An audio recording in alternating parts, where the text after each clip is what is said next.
We are live. Whoa. Wow, that was horrible. That was horrible. Let's see if that's better. That's better. That's better. Yeah. Hey, how the hell are you guys out there? Good morning. RT Bear here coming to you live. Another morning hullabaloo for you guys for your dining and dancing pleasure. As they say, make sure you tip your waitresses, all that other good stuff. So I hope everyone had a great weekend. But what did I do? I did a lot of work.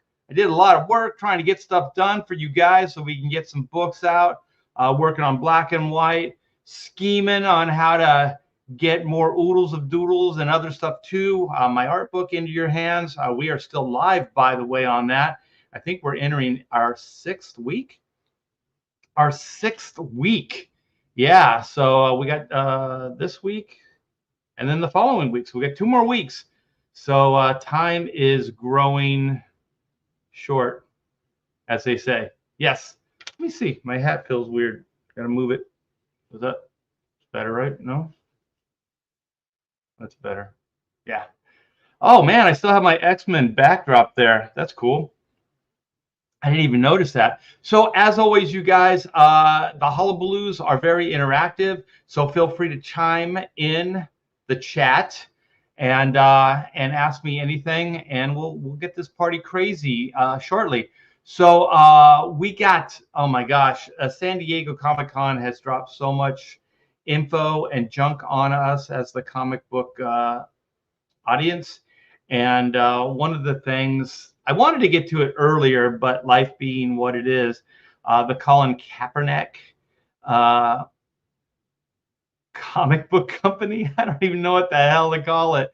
I guess he's gonna employ a bunch of AI, versus human beings, and he's gonna start a comic book company. And we'll get deeper into that because I know very little about it. You guys probably know more about it than I do, so you can set me straight. I have an article that I will read from, and then if you guys don't know, we can educate each other as we go along. Yeah, I'm trying to think. What did I do this weekend? I hung out a little. I did some yard work. Sweat my butt off. My butt off. Did some relaxing a little bit. On the weekends, man, I take long naps. I take the long naps. I don't feel guilty. Like during the week, if I take a nap, I feel bad. But on the weekends, I don't. And hung out in the pool. Hung out in the pool. So that was nice. A great way to beat the heat. So a friend of mine, he's a pontificator. Zach Bradley and I were going to go and see Deadpool and Wolverine, but poor guy hurt himself. So hope for a speedy recovery there, Zach Bradley. My brother from another mother. Yeah. So it's funny because Zach and I were friends online before I moved out here to Texas. And so turns out he doesn't live too far from here. So it was really, let me move this. It turns out it was pretty awesome that I have a friend from online that I get to hang out with. Let me see, move this over here. I got my notes and stuff. There we go. We got Deb Koff or Koth. Schnelly. What's up, Art? What's up, Deb? Hope you had a great weekend. We are going to do a killer hullabaloo. I'm going to try to bring more energy because last time I did one of these, some people in the chat were saying, Art, you gotta bring it, man. And you're not bringing it. So my wife says the same thing because usually I guess I put out a lot of energy. I don't know. I'm just being me. And so if I don't bring the same amount of energy, she's like, are you depressed? Are you sad? I've had other people say that too. Like, are you sad? Are you depressed? No, I'm just being normal. I'm just not being energetic like I usually am. So leg kick one. Hello, RT Bear. Right back at you, leg kick. Hope you're doing well. Sweep the leg, Johnny. Sweep it. So So yeah, and one of the things too, this is just kind of an aside. Last week, and we're doing it again this week. We have some friends in the area. They just live down the street, and they had their grandkids staying with them. And so, what was it? Thursday, cleaned up the pool real good. We had a pool party, so I had a bunch of kids. What was it? Three kids, ranging from 6 to 13, two girls and a boy, and we hung out in the pool, man. We ate food and we hung out in the pool. It was a blast. So then they're comic book kids, and so they came upstairs, and I gave them an art lesson. I showed them how to draw Wolverine and Deadpool, and so they started drawing pictures for me. It was a good time, man. Kids here are pretty cool. They're not as jaded as the California kids. Let's just say that. And so that was pretty fun. It was pretty fun. So I guess they talked to their parents, the kids did, and they liked it so much that they want to come back and hang out, but not so much to hang out with their grandparents, but to hang out with me. So that's cool. Very kid-like. You know what? If I'm going to do this backdrop, let's see. I think it needs to come over a little bit. Well, now you can't see any of it. Let's see. Maybe if it's over here. Is that better? Is that better? I don't know if it's any better. I don't think it is any better. I'm trying. All right, you guys. Well, I wanted to show this off. So also, you guys, I got some artwork I'm going to show off, some stuff I've been working on.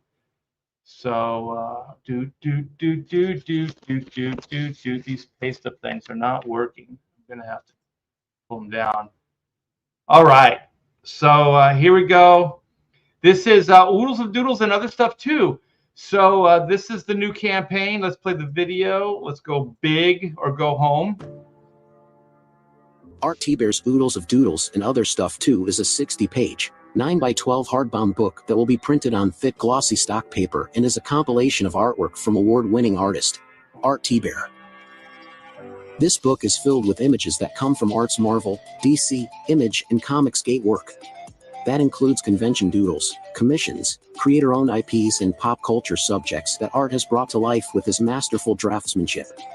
Art T-Bear's signature style is both lyrical and meticulously realized. The mastery of craft, seen in his work, owes itself to his 40 years in the comic industry, as well as viewing life through his own love of the art form itself. Fans of art prints have the opportunity to back one or both of the mini print tiers. Both are stunning collections of work that you can back individually or together as a bundle. Art T-Bear's Oodles of Doodles and Other Stuff Too. Back it now on Indiegogo. Do we now? Yeah, so we are at 11,826. We got 81 backers. There's room for plenty more. We have 26 days left. Is that right? Yeah, 26 days left. And here's the book, you guys. So this is what the book looks like. This is the cover. So this is one of my IPs. This is the white character with an alternate suit.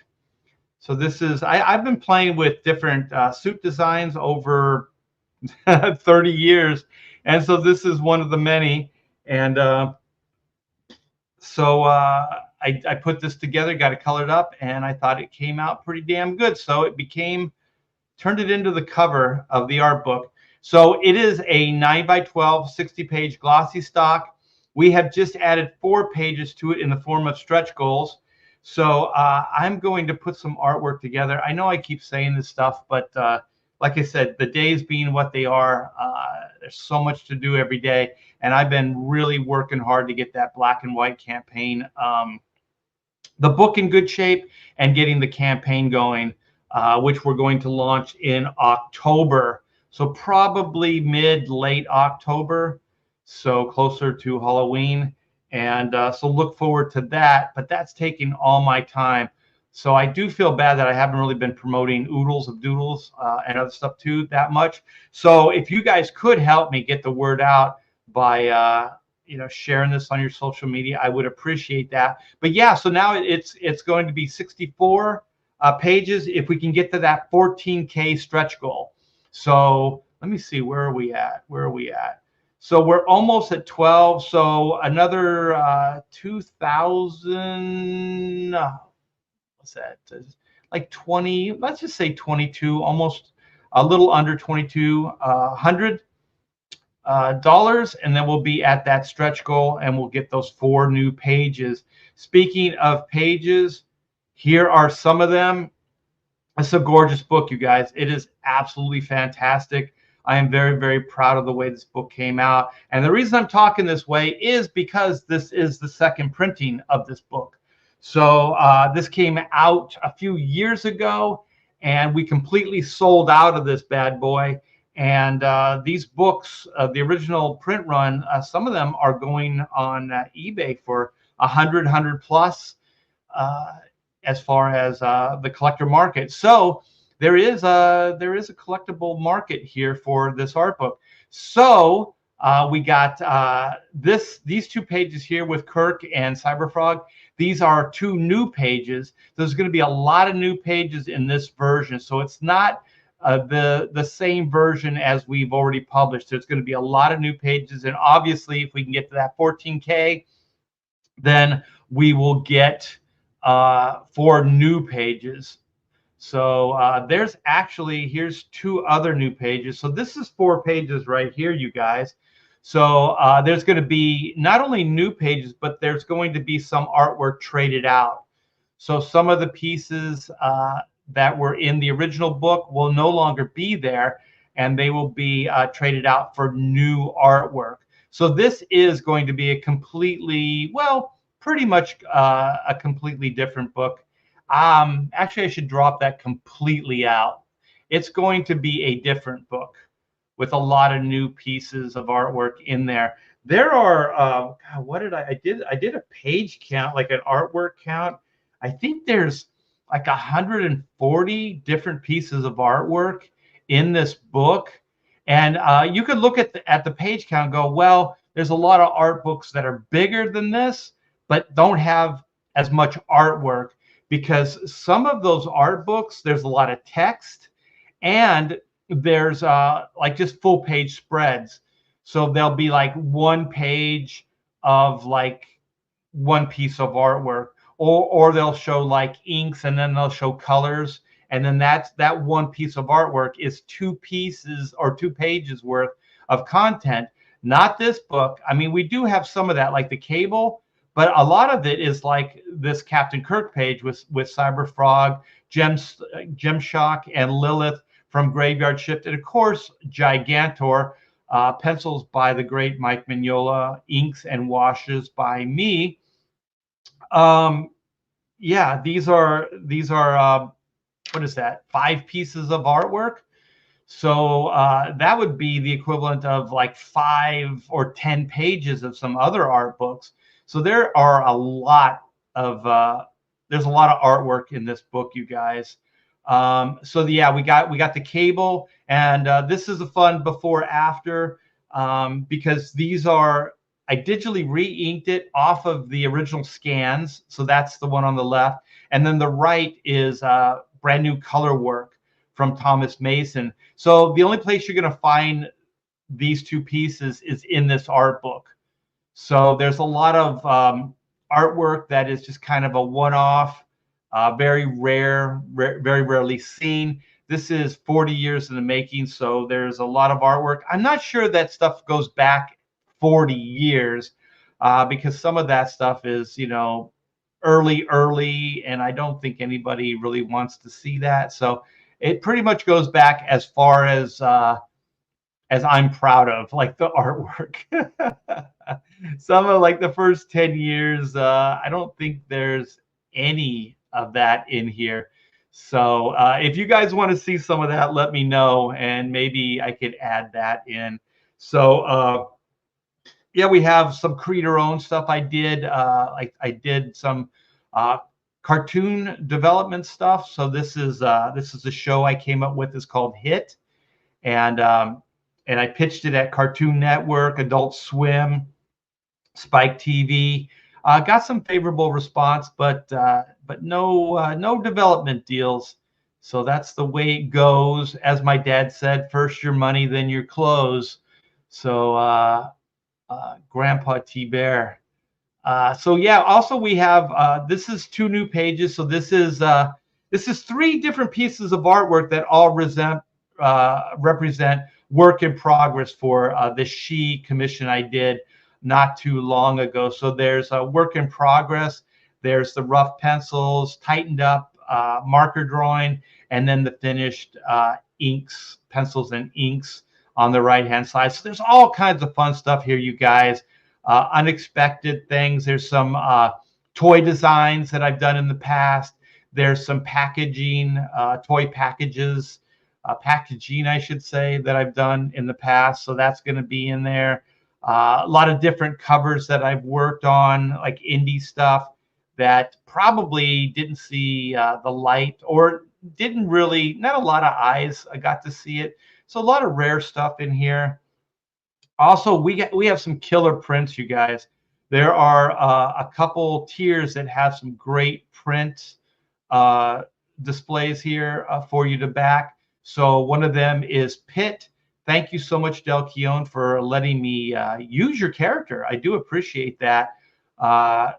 Del Keown is an awesome individual. So we have the Pitt print, and then we have the commemorative 11x17 Juju print. So 30 years, you guys. This October, Black and White will have been around for 30 years. It originally came out at Image Comic Books in 94, 1994. Yeah, it seems like forever ago. Well, it has been. It's been 30 years. So Juju is the new big bad for Black and White Volume 3, which is the book I'm working on right now. A lot of cool behind the scenes stuff. I wish I could show you more. I am going to show off some stuff a little bit later. I'm going to tease it for you guys. So hopefully you stay tuned for that. Yeah, I think she's scary sexy. And I like the way this piece came out. Brian, he's I can never say his last name. So I'm sorry, Brian. He colored the volume 2. Did a fantastic job and did a fantastic job on this pinup as well, or this this print, I should say.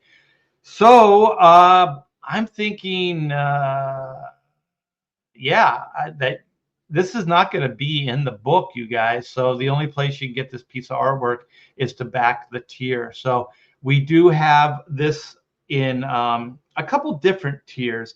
So I'll go over the tiers in a bit. So then we have set A, which are mini prints, 8.5 by 11. This is a set of 3. And keep in mind, you guys, they all come with the book. All the prints come with a book, and the book is signed and numbered. We're probably going to have a print run of 300. That's what we're looking at for the book. So we had to adjust our numbers a little bit. So then we have set B, which is 3 other killer prints that you can back. And then we have the head sketch tier. So this is the new designs, the new suits. And so I can draw these in the book for you on the flyleaf. And then the commissions, we're sold out. So I'm still going back and forth whether I'm going to add some print, or not prints, but commissions back into the campaign. Not sure quite yet. So yeah, so that's the campaign right now, you guys. I'm going to put a link in the description. Let's see if I still have it saved.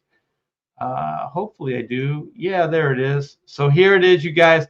Click on the link and go back a book today. My computer's being slow. There it is. Boom, baby. So click that link, go back a book today. We are a stone's throw away from 12K. And 12K is, I like good round numbers, and 12K seems like a good round number.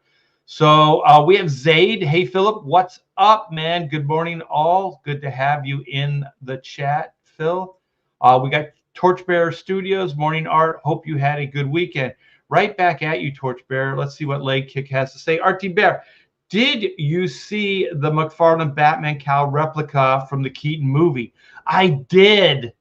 I did. Is it actual size or is it like a mini replica? Anyway, haha, I have an original right there, baby. Screen used, actually. We got Kevin Thompson. Hey, hey, hey. We've come to snuff the Wilberforce Wooster. Oh, yeah. See how that worked out? Good morning, Art. Good morning, right back at you. Back a book. Back two. Yeah, yeah. Yeah, you guys, the stretch goals, what I'm going to do is I'm going to post some artwork that is going to be used in the stretch goal, and I'll probably be promoting that. So I'm not going to do mock-ups of the page. I'm just going to show you some of the new artwork that can be featured if we get to that 14K. So one of the good things about stretch goals is everybody wins. So we build this book together, and there's more content, more pages, all that kind of stuff. So so that will be cool. Let's see. We got Marcus Killigrew in the house. Hail Art. So slow down, Art. Hail all. Hail all. Not just me. Everybody. Everybody. Everybody in the world. Yes. So let's see. You know what? I want to do it. Should I keep teasing this? Should I keep teasing this? You guys, do you want to see some new black and white artwork? Let me know. Otherwise, I got this this Colin Kaepernick, and we can kind of get through that and see what's going on in the world of old Take a Knee himself. He's talking about starting a comic book company. Like it's easy. Like it's easy. Like, you know what? We here in CG, we make it look easy. It's not easy. People just watch this stuff and they go, "Oh, look, he's just doing a YouTube video. How hard could it be? Selling books, moving product, making people happy, entertaining the masses? No, it's not that easy." Colin Kaepernick used to bailing out on America by taking a knee. Who the hell do you think you are? You guys wanted energetic. Here you go. This is me. And you know what? I don't drink coffee. I'm getting high on aqua. Remember a while ago? I don't know if they still make it. Is it Aquafina or something? It's like a caffeinated water. Like, wow, that's weird, right? Like that's where like some of those people have like problems. Uh-oh, we got a couple yeses. So Wilberforce Wooster says, yes, you want to see the black and white artwork. What is that? Soul Kuriet? Ion? He just says yes. If I get one more yes in the chat, I'll show the new black and white artwork. It is going to rock your socks off. I'm not going to show the whole thing though. I'm going to show a piece of it. And this one little piece is going to be enough that you're just gonna go, give me more. I want to see more of this black and white volume 3, Sins of the Father, which by the way is shaping up. The pages that have been the breakdowns and my inks, awesome. I wish we were moving faster on it, but that's always the case. And then the story, you guys, the story is coming along great.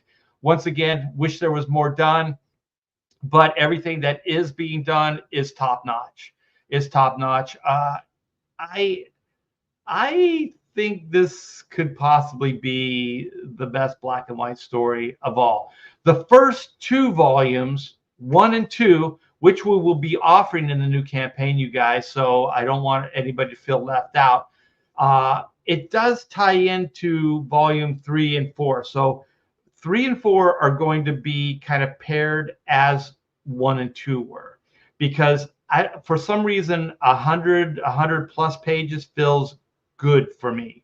It feels like a good round number that I can tell a story. Anything less, it feels like there's not enough room there. So for some reason, like that's my comfort zone, but I can't really do a 100-page book. I know some people do, but it would take too long. And I still kind of like a cliffhanger and then going into another volume, kind of like traditional comic books. So we're not doing it like if that was a normal comic book, it'd be like 4 or 5 books. So there would be like 4 cliffhangers in the story. So there's not going to be that, but there will be a major cliffhanger that will lead you guys breathless to go into volume 4. And so one of the things I like about the 1 and 2, and then the 3 and 4, is their origin stories. I don't think they feel like origin stories. I don't think like volume 1 and 2 of Black and White felt like an origin. It just felt like an adventure you were on, and that was the goal. So basically, 1 and 2 was the origin of Whitney Sung, and so we get into her backstory, what motivates her, all those things, her story, her journey. Reed Blackett, aka Black, is kind of there as a guide that kind of guides her into this new place. And so what comes out of that is the Black and White team. So they forged this team, and so it's kind of the origin of Whitney Sung, aka White, but also a beginning origin of Black and White. And when I say beginning origin, when you read volumes 3 and 4, you're going to see what I'm talking about. So one of the things I had a problem with comics is it feels like sometimes it moves too quickly, you know. But then comics went into like long format, and so then they felt like they were going too slow. So what I'm trying to do with Black and White is kind of hit that hybrid of those ideas, where we can explore some of the ideas more in depth. As far as origins, we don't necessarily gloss over it. The origin is the story. It's the complete story. It's the 100+ pages. And so the first volume, we get into Whitney Sung's origin and the beginning of the Black and White team being forged. And then volumes 3 and 4, we're get into Reed Blackett's backstory, his origin. So he is a little bit more the mystery man. So he is like, why did he leave MI10? What happened to his father? A lot of those questions will be answered in the upcoming story. So I think it's going to be fantastic. And so it's kind of like a 2-part origin. And then we get, like I said, like some of the origins of like how they became the character is kind of glossed over. So excuse me, wow. They get into how they get into the costume, then they start fighting crime. But then one of the things I think that comics doesn't really explore is why they keep doing it, over and over and over again. So one of the things when I say like a 2-part origin of Black and White, that's kind of what we pursue is like, why would they continue being Black and White, right? Like, why wouldn't they just put the suits on, fight the big bad that's in front of them, and then just go on with a normal life? So one of the things that I want to get into with 3 and 4 is, why would they continue? Why would they keep putting on these power suits? Why would they keep, going at big bad? Why would they continue this lifestyle? And so I think that's an interesting question, and that's one of the things that we're going to pursue. And those are questions I've always had. We got a couple more yeses. We got yes. Just the tip. Just show the tip. Know her story. We're not going to get into that crap. We got Richard Dupin in the house. The prisoner. You What is it? Number 2? You are number 6. Wait, how does it go? I'm not a number. I'm a free man. That's the prisoner, by the way. That's my impression of the prisoner. Darren Wagner, I really enjoy Black and White too, and I'm looking forward to more in the future. Well, you're gonna get more. And since I got a couple more yeses, I am going to show that artwork, but I kind of want to catch up in the chat because I always get accused of not keeping up in the chat. So I'm going to try. I'm going to try a little harder for you guys. Flatty One says I scored some old Black and White on eBay this weekend. Should be here next week. Yeah, if you got volume 1 and 2 of the new run, read them together. Like read the original and then read the new the 2 new versions, like volume 1, volume 2, and let me know what you think, because volume 1 and volume 2 are loosely based on the original origin that came out 30 years ago through Image Comics. So I think it could be fun. Some of the artwork has been enhanced, has been reworked, reimagined, I guess. And so it'll be fun to see what you think of it. Torchbearer says, stick to drawing, keep the impressions for Frega. And Dan does great impressions. For sure. Okay, here we go. Here we go. Let me check this, make sure it's working before I do anything. Let me see. I got to figure this out. Wait a minute. Wait a minute. There we go. Okay. I got it. I got it. I got it. I got it. All right.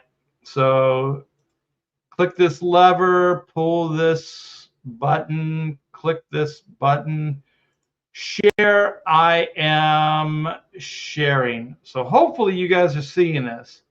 So this is layout. So this is the layout, at least part of it, for volume 3, Black and White volume 3's cover.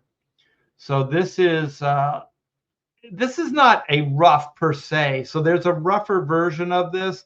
And then what I do is I lightbox that, I tighten it up, and then if it's something I really want to get right, I'll ink it.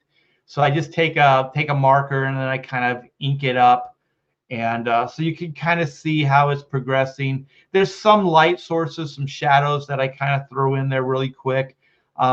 Just try to like discover it. I still don't have a ton of confidence just to start drawing on the board. I've done that in the past, you know, when there's major time constraints. But what I like to do now is really explore the drawing. So I do a lot of early thumbnails, and then if there's one I like, I'll start developing a little bit more, and then see how that works. And if it's something I still like, then I'll continue, and if not, I'll scrap it if it's not really coming together the way I want.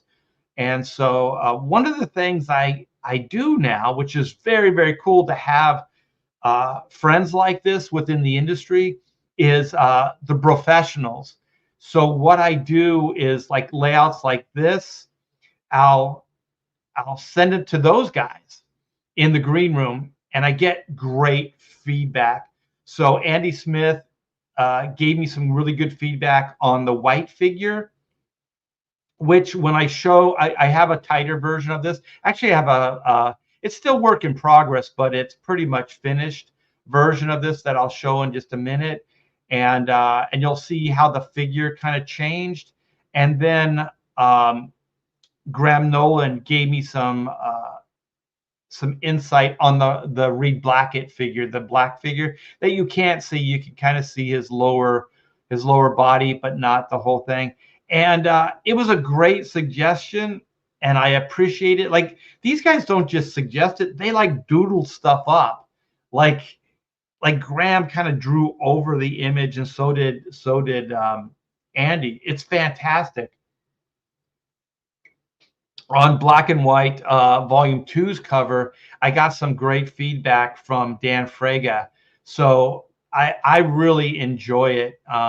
So on one hand, they go like it's really good, and they get behind it, and then so it's like a seal of approval. But then they give me ways, and it's usually subtle things to make it better. Like one of the things I was struggling with, it was a drawing, it was a panel I was working for Black and White Volume 2, and it just kind of bugged me. Like sometimes there's things that will bug you and they won't go away, and so you keep tweaking other things, but you're never really quite where it needs to be. And so then I threw it into the green room, the bros green room, and then Graham was like, he's got two right feet. Like, you got to give him a left foot. And so I was like, oh my gosh. Yeah, that's it. That's it. So, a fresh pair of eyes is always great. And I do appreciate those guys' feedback always, always. So this is just on a sheet of 8.5 by 11 paper. And so it's pencil with some marker stuff over it. And so then this is the finished version. So this is pretty much what it looks like now. So you can see there's kind of a subtle twist of White's torso. So wait, that's not. There's the cat. You can see this is a little bit more of a profile, and then this is a little bit more straight on. And so that was the suggestion by Andy Smith. So let me see. Is it this one, or do I want to go this way? Do I want to go this way? Yeah. So you can kind of see a little bit of a difference. You can see the detail, the hatching, the little superficial detail on the robots and stuff like that. So I love the way this is coming out. It's almost done. I just got a couple finishing touches that I'm going to put on it today, and then it's going to go off to the colorist. So then I'll start promoting a little bit more actively Volume 3 of Black and White Sins of the Father. So I just thought I would let you guys see some of the new stuff and how it's developing. I think for me that this is the most interesting thing that we do, is to show behind the scenes stuff. So like in the day when I was young and I was aspiring artist or just collecting, if I had access to artists that were doing some of my favorite comic books and I could see some of the behind the scenes work in progress stuff, I would have lost my shit. And I would have thought that was the best thing in the world. So I like to show off stuff like that. So I hope you guys appreciate it too. Let me see. I do have the new ones. We'll do a full read through. Thanks. Hey, no problem. Thank you for supporting it. The new suits look great. Thank you, Kevin. I spend a lot of time. There's a few different versions too for these new versions that are there. One of the things I want to do with Oodles, I'm back on Oodles of Doodles, is some of those new pages, if we can get to that 14K, is I was thinking that I could do a behind the scenes work in progress of the new Black and White Volume 3. So it could kind of be a little bit of a preview of some stuff that you might not see on the campaign. And I could add those in the form of new content. So let me know if you guys think that would be cool.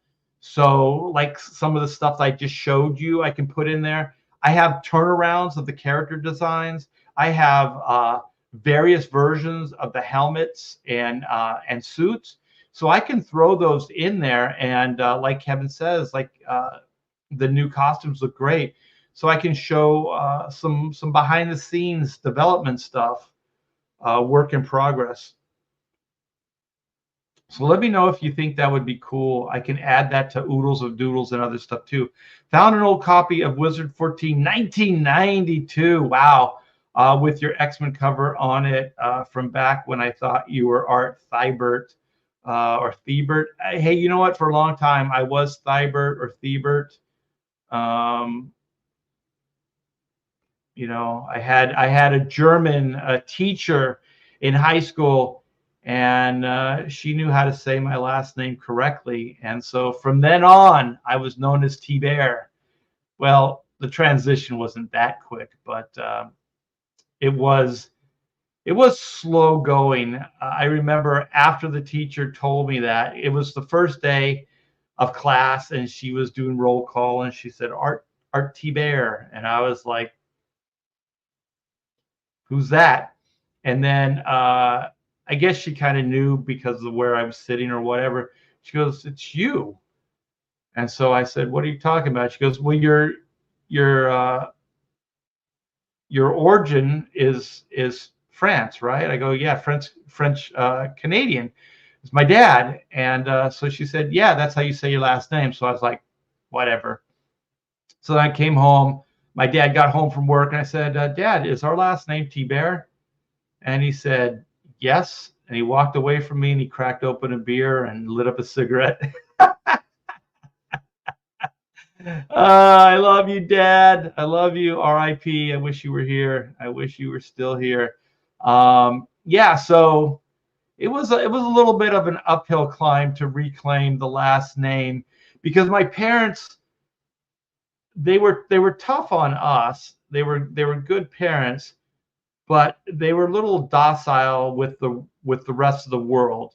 Meaning, if you called my parents like T-Bear or Thibert or Thiebert or whatever, they didn't correct you. So they were kind of like, whatever you want to call me, that's fine. And so that's kind of how it was. So we never corrected anybody. So it was Thibert or Thiebert all growing up. So then it became T-Bear. I reclaimed the name from my family. I don't even know why I really did it, because I was definitely swimming upstream. Like my parents didn't care, so for some reason I cared. But I also wasn't one of those obnoxious guys that went around and said like corrected people like it's T-Bear. How dare you? You know, respect my heritage, my French Canadian heritage, you sons of bitches. Yeah, I wasn't like that. That is sweet. Thank you, man. I appreciate that, Torchbearer. Yeah, Andy's a good guy. Andy's a real good guy. He's got a couple cord wrath campaigns you guys should go check out if you like what you see. Give it a backing. Kevin says, would love to see a cover with Black and White and Juju together on the same piece.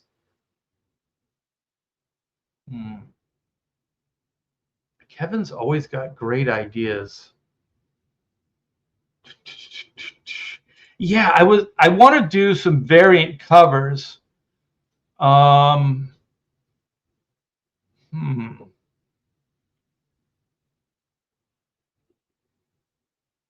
I'm thinking because I have some variants because what I want to do is I want to do some variants that are just fun, that aren't necessarily storytelling, that I can explore. And I was thinking of doing the variant covers myself because one of the things like Aaron Lopresti does is he does some of the variants himself, and I think they look pretty darn cool. So I was thinking of possibly doing that. I also, I guess I could make this announcement since we're talking about Black and White. Is there's going to be? I'm in talks, I should say. I'm in talks with Pedro Ang to do. Wait for it. Wait for it. A second issue of High Octane Adventures. So Black and White High Octane Adventures. That's the animated version of Black and White. I thought it came out great. So it was 22 pages of content with a 2-page sketchbook. So I'm trying to, because like the printer said it has to be 24 pages. They couldn't do 22 pages. So it's either going to be 22 pages of content or 24 pages of content. I think I'd rather 24 pages of content, but I'm going to talk to Pedro, see if he wants to do a sketchbook again, or if he wants to do it in the form of content, or like story, or a sketchbook. And so just before I went live today, I was talking to Pedro, and he said he was on board to do it. So it's still really early. I hope we can make it work. I'm pretty sure we can. Pedro is such a great guy. He's really, really easy to work with. He gets things done, and he's completely open to collaboration. So it looks like we're going to have a second book in the campaign. So we're going to do another high octane, and that is kind of a all ages book. Not that black and white is edgy and a kid can't read it, because it's you can give it to a kid, but high octane is just more of kind of like animation, kind of like Johnny Quest or something like that. Just like good, clean fun. It doesn't get too psychological. It doesn't get really too deep into their backstory or anything like that. It's just a good, action adventure, good, clean fun. So if I did a Juju piece, I don't know, maybe kind of like one of the things I've been playing with Juju is that she's kind of she could be a romantic character with Reed. So I could do something something a little sexy with Juju and Reed Blackett, with Whitney's song "Looking On."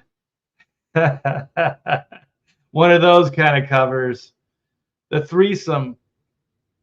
Thank you. I do appreciate it. Yeah, all this stuff is a labor of love, you guys. I'm really quite honored and blessed to be here right now, making these books for you guys. Oodles with Doodles.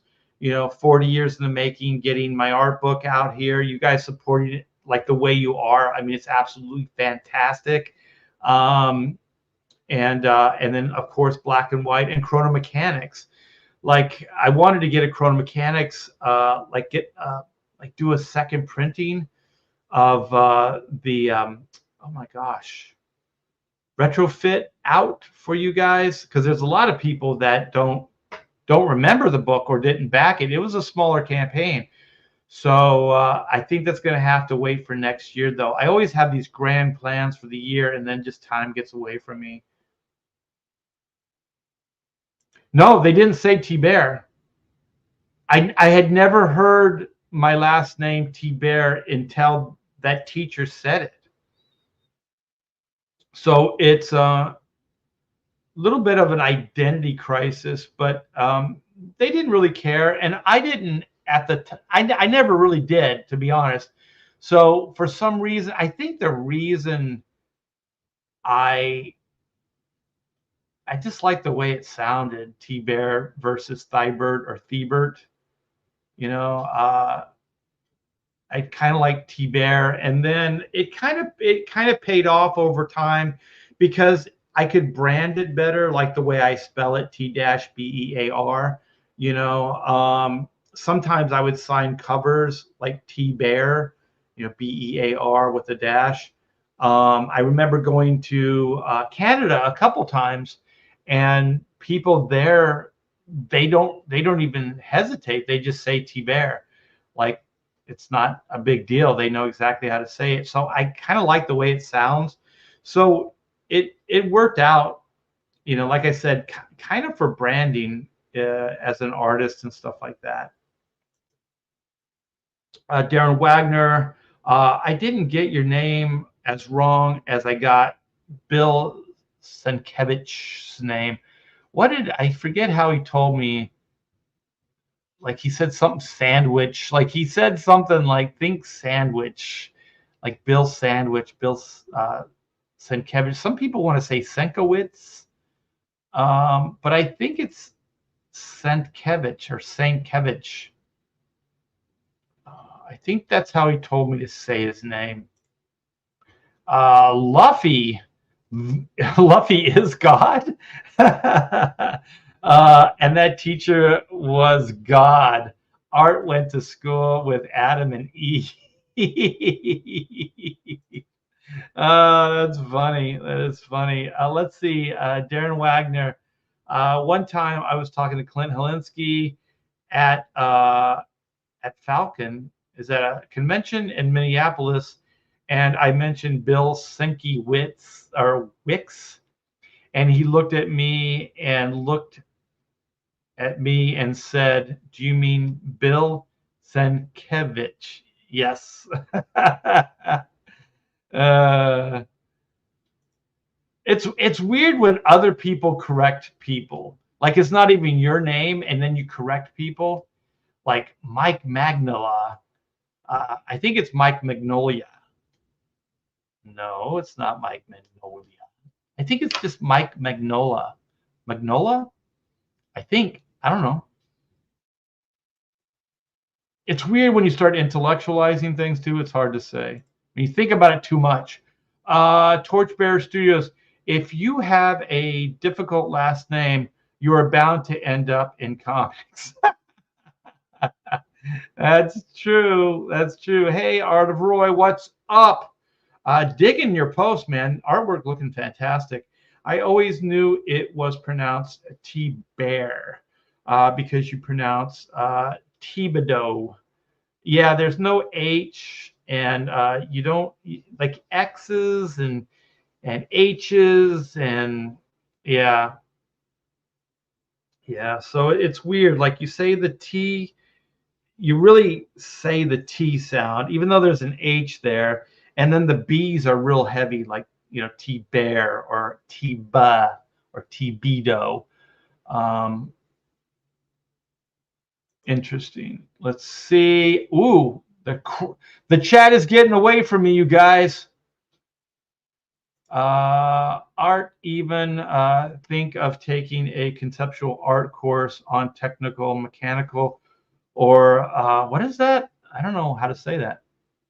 Vehicular? Is that vehicle design? I think was it Noman was doing courses in DVD years ago. You know what? I would love to do all that stuff. But man, I'll tell you, I have no time at all. Like I have one of those Wacom tablets. Like I have a state of my friend. He just passed. Oh, my dear friend Kurt Wyndham. I feel like maybe I should actually pick that thing up and learn how to use it because he gave it to me not too long ago before he passed. So, but I just like extracurricular stuff, like learning and things like that. It just takes time. So I don't do too much of that. I just kind of draw. I just kind of create. It feels like that's all I have time for. My grandpa was Polish and only knew German. My German grandma said his name, the was the correct was. I'm sorry, you guys. My grandpa was Polish, and only my German grandma said his name, the correct was. He didn't care and even correct or ever corrected anyone. Yeah, that's kind of the way. I'm sorry. Yeah, way my parents were. Torchbearer Studios. Until I saw your picture in Wizard, I thought you were Asian because you always inked Pistachio and Lee when I was a kid. Those guys are Asian. That's it. Min. I always want to say the G. Mignola. Mignola. Yes, that's how you say his name. Tank Ferret. Ahoy, all you Scallias. What is that? Sagittarius. Scallywags. I'm so stupid. Uh, Marcus Killigrew, but can you pronounce Andy Smith? Andy Smith has the most generic name in comic books, but you can say it. Yeah.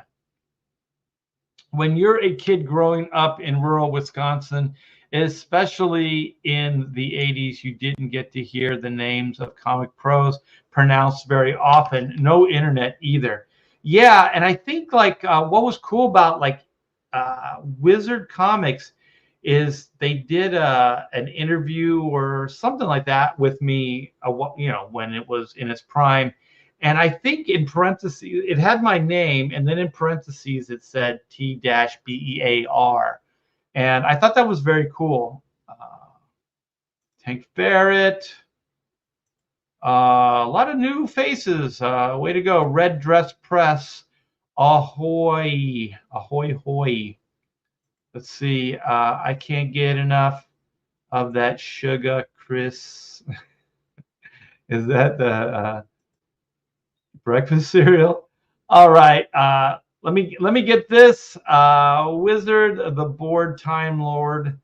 I guess Mark Miller is really pronounced. Yeah, I always thought Millar because it's got an A, but yeah, it's just Miller. He says Miller, but he doesn't care. LOL.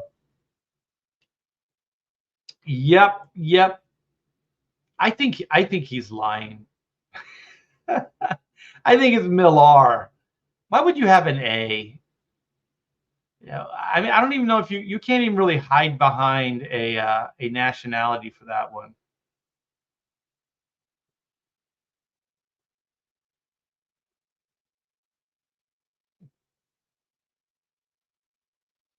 Now Tank Farris just showing off. Just showing off. All right, let's get into this Kaepernick. Let's all take a knee and get into this. This dude's a blowhard, man. I don't I don't like Colin Kaepernick just as a human being, but this article right here, we're going to get into it and see, because I'm not really sure the details of it. I got the kind of overall, but NFL quarterback Colin Kaepernick raises $4 million to create AI comics, and so he wants to create a new AI-based platform for publishing comic books. So, article summary: Colin Kaepernick raises $4 million for Lumi, an AI platform aimed at revolutionizing comic book creation and publishing.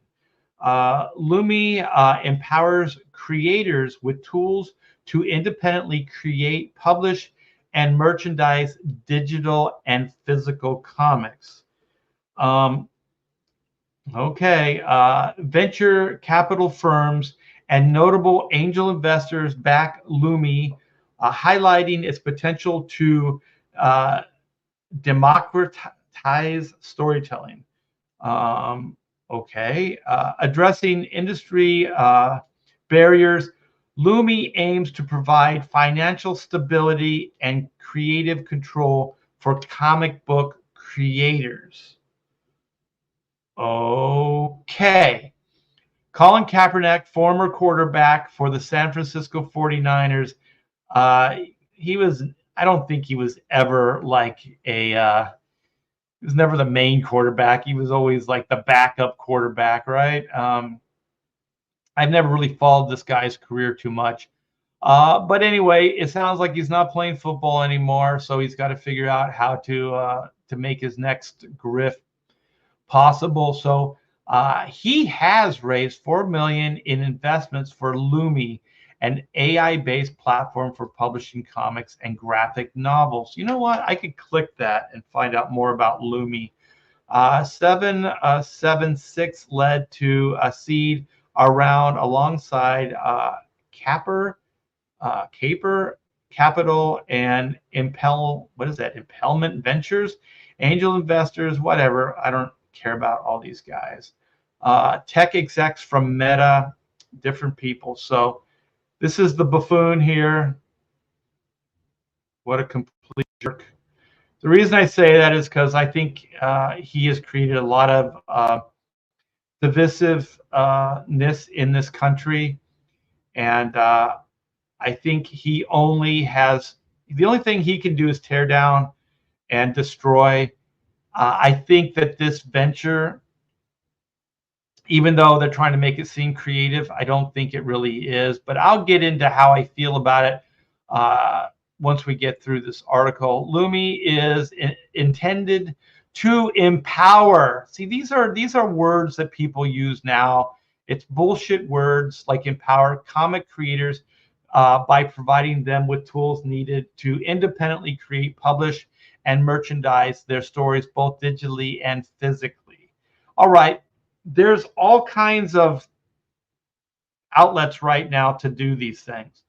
Lumi isn't doing anything that Image Comics can't. All these various independent comic book companies like Dark Horse, whatever. Of course, they have criteria that you have to make and meet, but you can get in there. Okay, so there are independent publishing companies. They do exist. So there's that. There are platforms like Indiegogo, which I use. There's Kickstarter, which I have used in the past. And there's various different platforms that you can use as well to bypass the gatekeepers.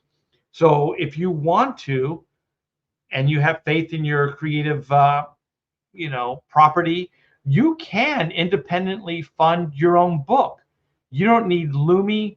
You don't need any of this stuff. But we'll get into that a little bit further along. The company plans to focus energy on comic book and graphic novel creators first. Well, I'll get into the AI aspects, but anyways, a market with the need to for multiple or multiply, I'm sorry, multiple creative skill sets, I apologize. And that Lumi is on a mission to democratize storytelling by providing creators with the tools to independently create, publish, and merchandise their own stories. All right, you already said that. Lumi leverages advanced AI technology to enhance the creative process and ensure diverse and authentic stories shape our future. All right, this is also some of the bullshit. Okay, AI technology to enhance the creative process. AI circumvents the creative process. It doesn't do what they're saying. It doesn't enhance it. If you can't draw, you can use AI. So there's that. So enhance is bullshit. Creative process and ensure diverse. How does AI ensure diverse and authentic stories? How the hell does that even happen? AI is just a tool. How does it ensure diverse and authentic stories shape our future? That's complete and utter nonsense. It's bullshit. It doesn't mean anything. Enhance the creative process and ensure diverse and authentic stories to shape our future. That is so much baloney. The must be definition of authentic that I was previously unaware of. Lumi's mission is to democratize storytelling by providing. Okay, this says the same thing, as well as distributing and merchandising. Like, well, how are they going to merchandise? They're an AI company. I mean, do they have, like, it doesn't explain that aspect. Like for somebody like me, like if you could merchandise something, if they could actually make toys and and board games and video games and stuff like that. Like that would be interesting. But how, it doesn't say. Transforming any creator into Disney. How are they going to create and transform any creator into Disney? How? By leveraging advanced AI tools. What does that mean? Enhance the creative process, allowing creators to focus on bringing their stories to life. Like, it just keeps saying the same thing over and over again, just in a little bit of a different way. Creators have a significant impact on AI. Not really. um, and they should be a primary beneficiary of its use. Okay, so you're going to monetize AI artwork in the form of comic book storytelling. Anybody could do this. They don't need Lumi. So I guess the only thing I can figure out is Lumi are the tools. So if you somehow land a deal with Colin's new company, which, what is it even called? Is it called Lumi? Does it even have a name? Then you can use their tools to make bullshit comic book artwork. So you could get a bunch of rookies, people that don't understand storytelling, they don't know anything, could go in there and make a facsimile of a comic book. Creators today face significant challenge introducing exploitation and lack of independence. That is not true. One, artwork has always been exploited. Artists have always been exploited. Their creations have always been exploited, used, ripped off. It's always existed. This is no guarantee that it will not. Like, including exploitation, how do you make that guarantee? You can't. You can exploit AI artwork. You can exploit anything. So that's bullshit. And lack of independence. Independence exists. You can make your own comic book. You don't need Lumi. You don't need any of these companies. You can make your own comic book. Just make your own comic book. That's what I do. I just sit in my room, I draw and I write, and I make my own comic books, independent of anything. Like, all I have to do is make sure I win you guys over, which is what I'm trying to do right now. So please go back, Oodles, Doodles, and other stuff too. Make make it so I don't need to be exploited, and so I can use and exercise my independence from Lumi.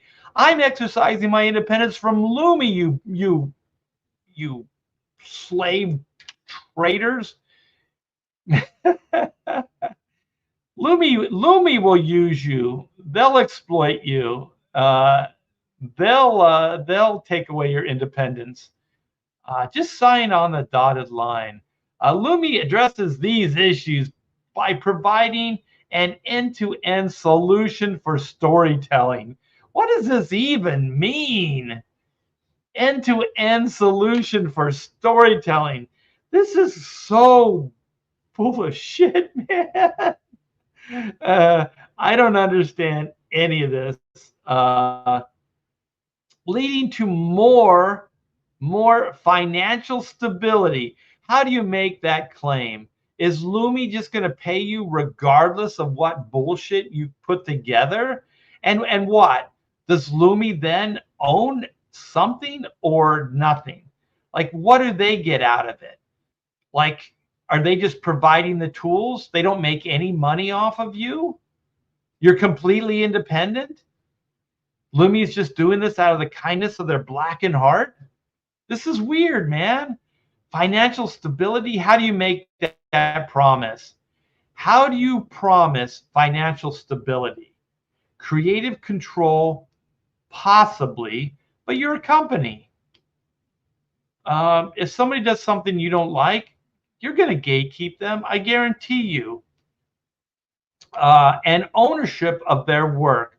Well, like I said, there's Image Comics. You could go there, and you'll own your own IP. You could go through Indiegogo or Kickstarter or some of these other platforms, and you could still keep your creative control and ownership. You don't need Lumi. So there are platforms that have been proven to work. Lumi is very, very iffy. There's no track record. As AI continues to evolve, it is essential to ensure that the resulting content reflects diverse and authentic perspectives.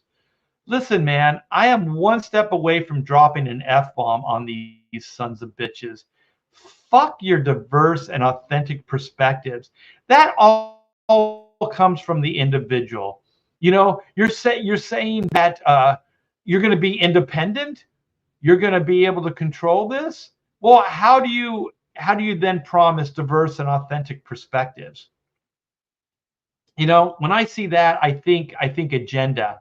I think a corporation putting guidelines on the creative process. I don't think independence. When I think authentic perspectives reflects diverse and authentic perspectives, what the hell does that even mean? These are just bullshit words to make them seem inclusive and it's just virtue signaling bullshit by empowering. Oh, well, thank you for empowering me. You know, like I wasn't empowered before. I had no power. I couldn't make my own fucking comic book. I couldn't do that. I couldn't sit at home and write and draw my own comic book and then go to Indiegogo or Kickstarter. I couldn't do that. I couldn't empower myself. I need Lumi to do that. This is such bullshit by empowering creators to authentically, there's that word again, create their stories. All they do is keep saying the same bullshit over and over again. It's like they're trying to brainwash you. Empower, authentic, diverse, independent, creative control, financial stability. They cannot promise any of this. This is all BS. Lumi helps ensure a more equitable future for AI. What does that even mean? Ensure a more equitable future for AI? I mean, this speaks of like AI like it's a person, like it's a human being, not a thing, not a tool. Lumi helps ensure a more equitable future for AI. Equitable future for AI. AI is just a tool. That'd be like saying a more equitable future for my markers or my brush or my pencil. You know, Lumi helps ensure a more equitable future for my inking tools.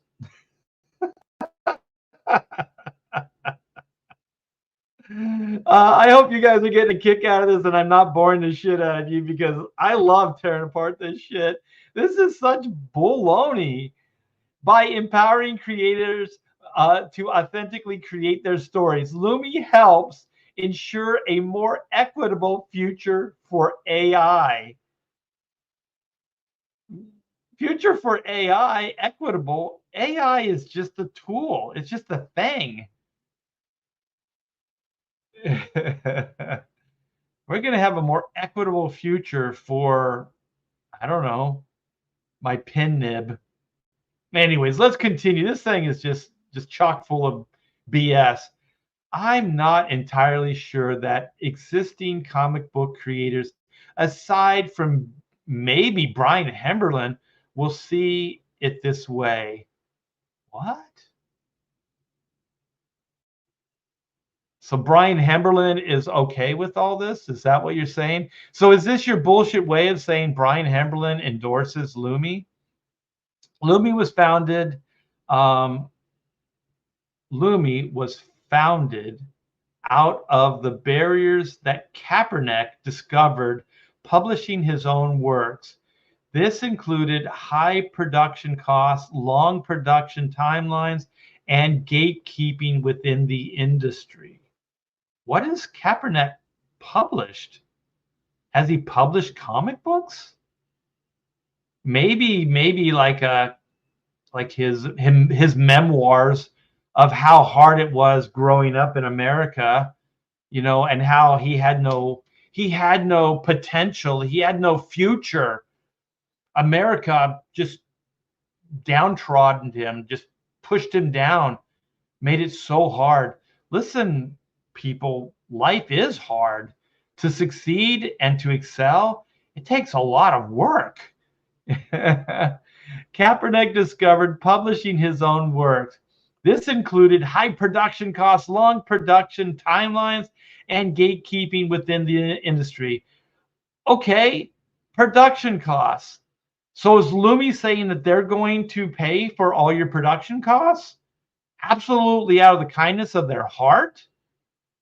Because there's still going to be costs to print this stuff. And then it says long production timelines. Is that going to be quicker because AI is the miracle bullshit tool that can generate things lickety split? So maybe that's a truth. Maybe they can, get things done quicker. But it says production. It doesn't even say artwork. So I've been in this industry long enough that production, if you're considered production, that's a bullshit term. That's what companies call you or put you in that category to pay you less, to treat you worse. That's what that means. Because like always in comics, it was writing, penciling, inking. They were talent. That was your talent that created the comic book. Production was coloring, lettering, editing, printing, all that stuff. That was production. That was not drawing the book. So they just lumped the creative process into production. So they're already admitting there's no artistry to this. It's just production. It's just production, you guys. There's no art to it. So no long-term production timelines and gatekeeping within the industry. I guarantee you, Lumi, if somebody put out a book that had subject matter that you did not like, you would gatekeep the fuck out of them. You are lying. This is disingenuous. They will gatekeep books. Everybody gatekeeps. Everybody makes judgment calls. Everybody does it. It's part of the human, experience. And if you have a level of quality that you want to maintain or subject matter, you're going to have to gatekeep, because people can make some gross ass shit. And by saying that there's not going to be any gatekeeping, good luck with that. You're going to gatekeep. Everybody does. These challenges generate significant friction for creators.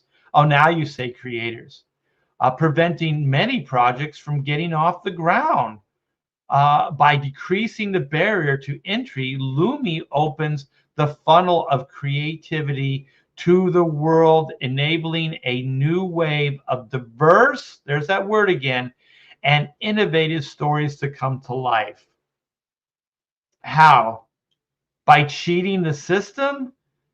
Well, if you don't know how to draw a comic book, you can use this AI. I'm telling you right now, you have to understand storytelling. You have to understand how to write.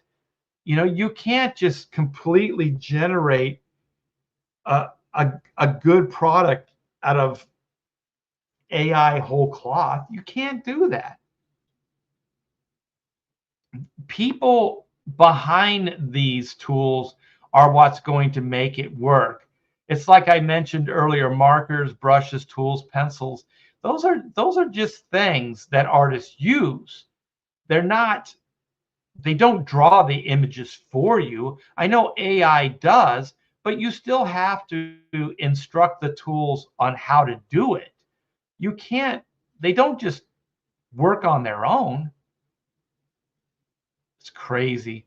Lumi addresses an unnecessary dependence on gatekeepers that slows creators down. Gatekeepers don't necessarily slow creators down. They just have a quality control. Like if you think about gatekeepers as quality control, right? There's a certain level of quality that companies want, right? So they don't just let anybody draw or write or do whatever. They want to make sure that there's a certain level that and reflects their belief system. So they want to make sure that that is met. So if you want to refer to this negative like gatekeepers, you can, but it's necessary. Gatekeeping is also quality control. Think about it as quality control versus gatekeeping. Like it's trying to get the best quality out there and make sure that Lumi looks good. If Lumi put out a bunch of shit comics, right, within the first couple months, nobody bought them because they're all crap. Nobody could understand the stories, none of that stuff. They're going to go out of business. So somebody has to do some kind of quality control. And also, you guys, like I said, there are still independent platforms where you could crowdfund. You don't need these people. The platform empowers creators to work freely and independently. I work freely and independently, and I don't use Lumi. So you don't have to use Lumi, you guys. Deciding when and how they want to collaborate with others. You mean with AI? This independence is crucial for fostering a vibrant and diverse, there's that word again, creative ecosystem. What the hell? People are so weird. This is weird speak. This independence is crucial for fostering a vibrant and diverse creative ecosystem. Ecosystem? What the fuck kind of hippie word is that? That's weird. Barriers such as having to write. Oh, these are barriers. Barriers such as having to write and draw the damn thing. Gatekeepers such as artists who want to get paid. Oh, I get it. It's like a back and forth. Yeah, exactly. 776, the venture capital firm founded in 2020, states he's been a staunch advocate of tech forward storytelling. Tech forward storytelling. Okay. They're just trying to rebrand this stuff so it makes it sound more interesting. I guess to them, to me, it just sounds like bullshit. The timing of this venture is perfect, as recent technological advancements have made it possible to realize Lumi's vision. Wow, this is weird. Colin and the Lumi team have gathered valuable insights. What has Colin Kaepernick brought to this? Valuable insights from creators about their concerns and needs, including the desire for control over their work and financial stability. They just kind of keep saying the same thing over and over again. We believe Lumi is a perfect solution to a problem that has existed for decades.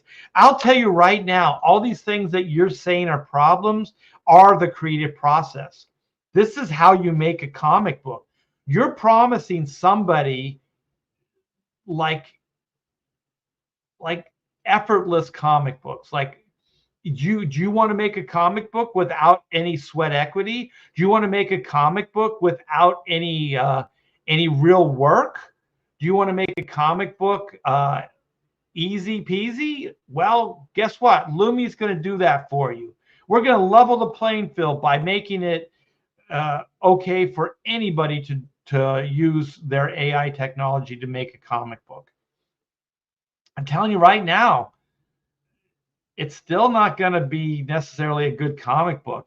So let me just read up the wrap up. Colin and the Lumi team have gathered valuable insights from creators. They have not asked real creators. They have not done that. I guarantee you they have not, because this wouldn't have gotten this far, or they just completely ignored them, because there's no real comic book creator that's going to be behind this. They're just not.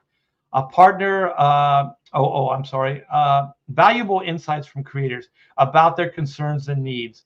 That is a lie, including the desire for control over their work. They already have it if they go to even if you go over like the Image, you pretty much have control over your book. Work and financial stability. You can't guarantee financial stability. You can't do that. I don't even think this company has financial stability. I've seen comic book companies like this come and go in the last 40 years that I've been doing this. They don't last very long. Like, I don't think this thing's even really going to get off the ground, to be honest. We believe Lumi is the perfect solution to a problem that has existed for decades. What? Comic book creators working their ass off to entertain people? That's the problem that has existed for decades. You're going to take the struggle out of comic books? You're going to take the struggle out of storytelling? That's bullshit. Because also that struggle is what builds character. That struggle is what dictates style. That struggle, all those things are what makes art worthy of reading. It's the human experience. It's all those things. It's not this magical bullshit button that you can type in and just have it make your stuff. You know. Let me see. Did Shane ever send you the link? No, I'm going to ask him though. I want to go on their show Friday.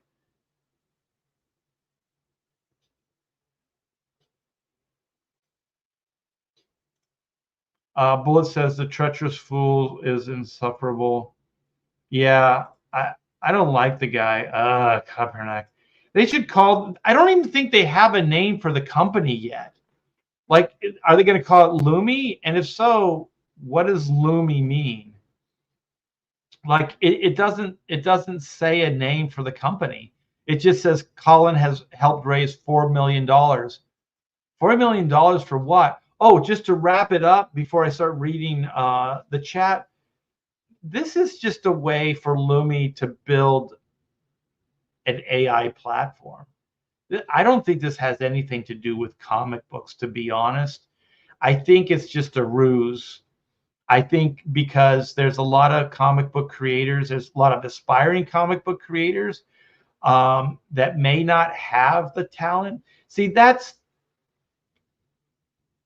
the thing. Like, if they have mediocre talent or don't have faith in their talent, it's going to be hard for them to do things conventionally, right? So it's going to be hard for them to go to Image, or even to have faith enough in the product to go to crowdfund platforms. So maybe this AI will give them confidence, because it's going to look decent, because it's going to be generated by AI. There's going to be weirdness to it and stuff like that. And you still have to understand storytelling, because you still have to structure the scenes.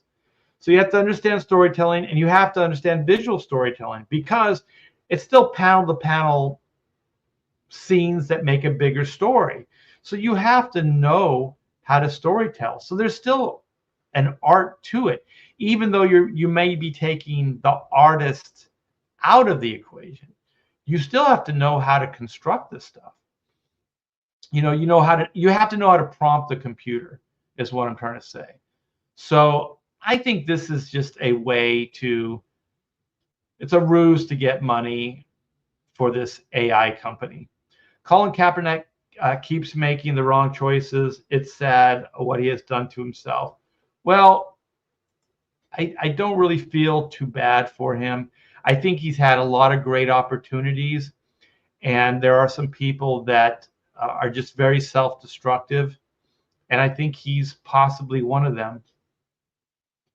Taking a knee, I mean, I'm sure he looks at it as a win because he got a lot of small-minded people that don't love this country and hate themselves and hate things around them, are just very angry people. Take a knee, and they think like it's something for the greater good, but it's a hollow gesture is what it is. It doesn't mean anything. It's like, yeah, power to the people. Like that doesn't mean anything. It's just a gesture. It's like, well, what do you do? What do you do with that? You just take a knee. Who cares? What are you doing to make the world better? You're undermining the comics industry. You're undermining artists for decades and decades that have worked their ass off to storytell, to perfect their art, to learn and teach themselves how to draw. Like you're just making light of all that. You're spitting on all those people that have sat and learned how to do this stuff. It's always going to be hollow. No matter how good it looks, it's always going to be soulless. Darren Wagner makes a good observation. In the day, jocks and comic book readers were quite separate. I was a kind of a jock in high school, and when I was younger, I played on all the sports teams and stuff. But I kept my comic books on the down low. Hey, we got Joe Bernardo. What's up? Good morning. Marcus Kellegrew, not true. He was a starter and took the 49ers to the Super Bowl. Oh, well, very good. So we got a Marcus Kellegrew is a Colin Kaepernick supporter. So I stand corrected. So I apologize. I still think he's a poop head. This is bad news. Kaepernick is looking to ruin comics like he ruined football. All right. Are you listening, Marcus?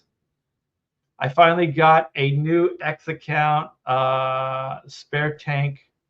What is that, Spare Tank?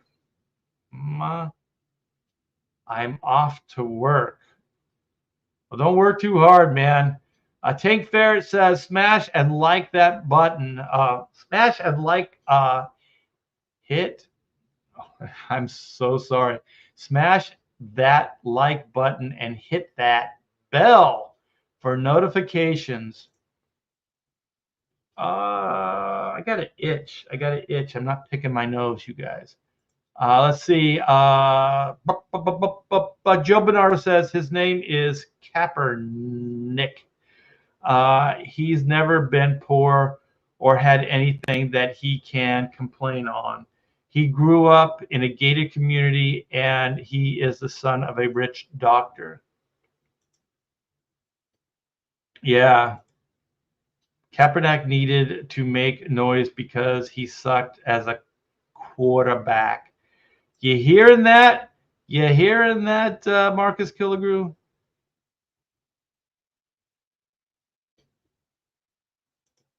A 49ers fan, and I hated him. Ronan says, didn't he become an activist after he got benched? I'm not sure. Like, I don't follow sports that much anymore. I do know that he sat on the bench for quite a while. So according to Marcus, he started and led the 49ers to the Super Bowl. So I have no idea. Darren says, I have no desire at all to read a comic book with AI generated art. I mean, if it's not illustrated by a human being, what is even the point in reading it? That's how I feel. Kevin Thompson says they will probably have AI generated stories too. The future looks bleak. Yeah, I'm sure they will, but I still think you have to prompt it. So as a storyteller, you still have to prompted to a certain extent. Like I would think you still have to break down the panels. Like would the AI, I guess it probably could break down each one of the panels, like break down a page, every panel, like what's in the panel, so it could give it to the AI artist to draw. You know, I don't know. It's all weird and artificial.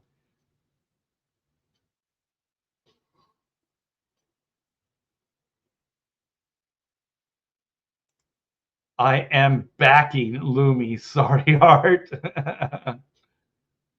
Art exploited T-Bear.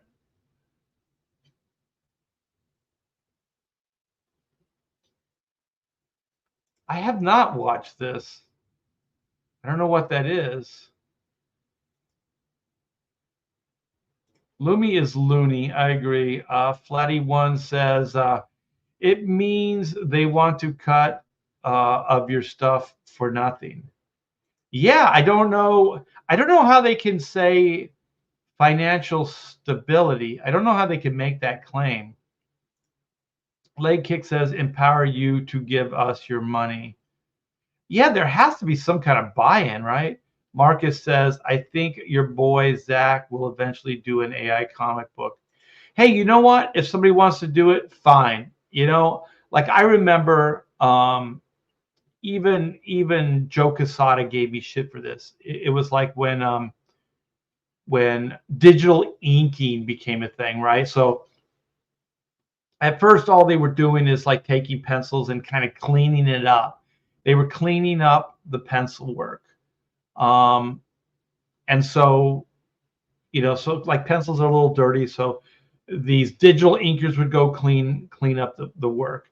And then they would high contrast the pencils. So pencils are gray, they would make them black. Excuse me. And then they started calling that digital inks.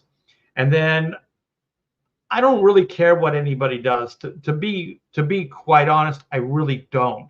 So, but there was something that they were saying that I did have a problem with.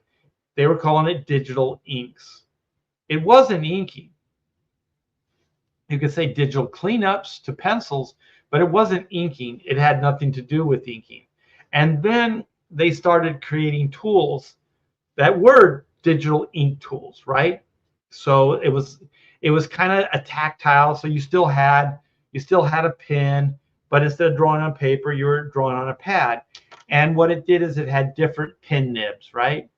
So you could click and then it would give you a different tip that you could ink with, or a brush, or you could simulate dry brush, or whatever it was. So you could digitally ink. So then all of a sudden, the term made sense to me. Okay, now this is digitally inking. But once again, I never had problem with it. My whole thing is, if that's how you choose to tell a story, and that's what you're comfortable with, those are the tools that you choose, I don't care. You know, when they even were taking inkers out of the equation, they were going right from pencils, and they were just kind of high contrasting pencils, and then just digitally inking them or just coloring right over them. On the Ultimate covers, Ultimate Spider-Man, Ultimate X-Men, they were just coloring right over the pencils. Like I as an inker I was completely taken out of the equation. So whatever, if the penciler, the storyteller is okay with that, like if Mark Bagley was okay with that, and Adam Kubert, and then later Dave Finch, they were okay with it, then that's fine. I don't care. I'll go ink a cover somewhere else. Like I never didn't have work to do, so I could just get a cover somewhere else. So that never really bothered me. I do remember having a conversation with Joe Quesada, and Joe Quesada was like, "Doesn't this bug you? Like your days are numbered. You know, what are you gonna do?" And so I was just like, I just do what I always did. Like there's no machine that's gonna ink like me. There's no digital tool that's gonna ink like me. It just isn't gonna happen. So, you know, I always thought like that digital inking, there was a cheat to it, because there is a stability tool. Like there is part of the programming that if you have like these little moments where you shake or whatever, it will take that out of the line and it will keep it clean. So even if there's a hesitation or whatever to your movement, it won't represent that like the way it will if you actually do it on the board itself. So there is a crutch to it. So if you were a rookie or you didn't have like a smooth hand, the digital tools would help you. So there was some enhancement or cheating involved with digital inking. But once again, I didn't really care. If that's the way you want to storytell and that's what you want to do, then do it. Personally, I don't care for it. There are some digital inkers. Most of them are pencilers. They just kind of draw and ink their own work. It's like synonymous. And some of that stuff's really good. I do like it. I don't have a problem with it. As long as, hold on, as long as it looks inspired, as long as it looks interesting, as long as it looks alive, you know what I mean? That's the main thing. And I guess with AI, you could simulate my inks, so you don't even have to hire me if you wanted to. I still don't understand the point, because I mean, how much satisfaction? It's like it's like being a man in a woman's sport. You're a man. You're stronger. You're faster. You have more capacity, and you beat that woman. Where's the satisfaction? You pretty much knew that was going to happen anyway. So then you're like, I'm a winner. Well, kind of like your trophy is tainted because you're cheating. So if your idea of storytelling is using AI or whatever, it is a cheat. It is. There's no way around it. So I don't have to respect it. I don't have to respect those guys that get in the ring, with a female athlete and they have testosterone or whatever. Like I don't have to respect that. It's up to greater minds than mine. If the organization is okay with it and they're saying, yeah, let's bring in transgender, let's do whatever, then I'll say I don't like it. I'll say I don't think this is right. But ultimately, it's not my decision to make. I think it will be, and I think it only serves the corporation. So Legkick says AI might be treated like a corporation. Yeah, I do see some benefits to it, but only as a tool to, like, if you were a writer and you couldn't draw, but you're a traditional writer, you're not prompting AI or anything like that. And let's just say you have a screenplay and you want to pitch that to Hollywood. A lot of times they'll have visuals that they'll have with their pitch. So writers will hire artists, conceptual artists, to bring some of this stuff to life. So if you don't have the money, or you only have access to either no artists or bad artists, then that's not going to be good for you. But if you can have access to a great AI system and you can prompt that, then you can create concepts. So if you're creating a sci-fi, you can create some of the universe aspects. You can create the uniforms, the ships, the weaponry. You can do these things with AI. And then when you pitch, you can show them visually what you had in mind. So then that is a true vision or a truer vision of what the writer intended. so they can keep prompting the AI to where they eventually get what they want. So I can see that. I mean, it's going to put some pressure on concept artists and things like that, which I don't like. But if you're just like this starving writer that doesn't have a lot of equity finances to put into the project, then it could be a viable way to get things moving. But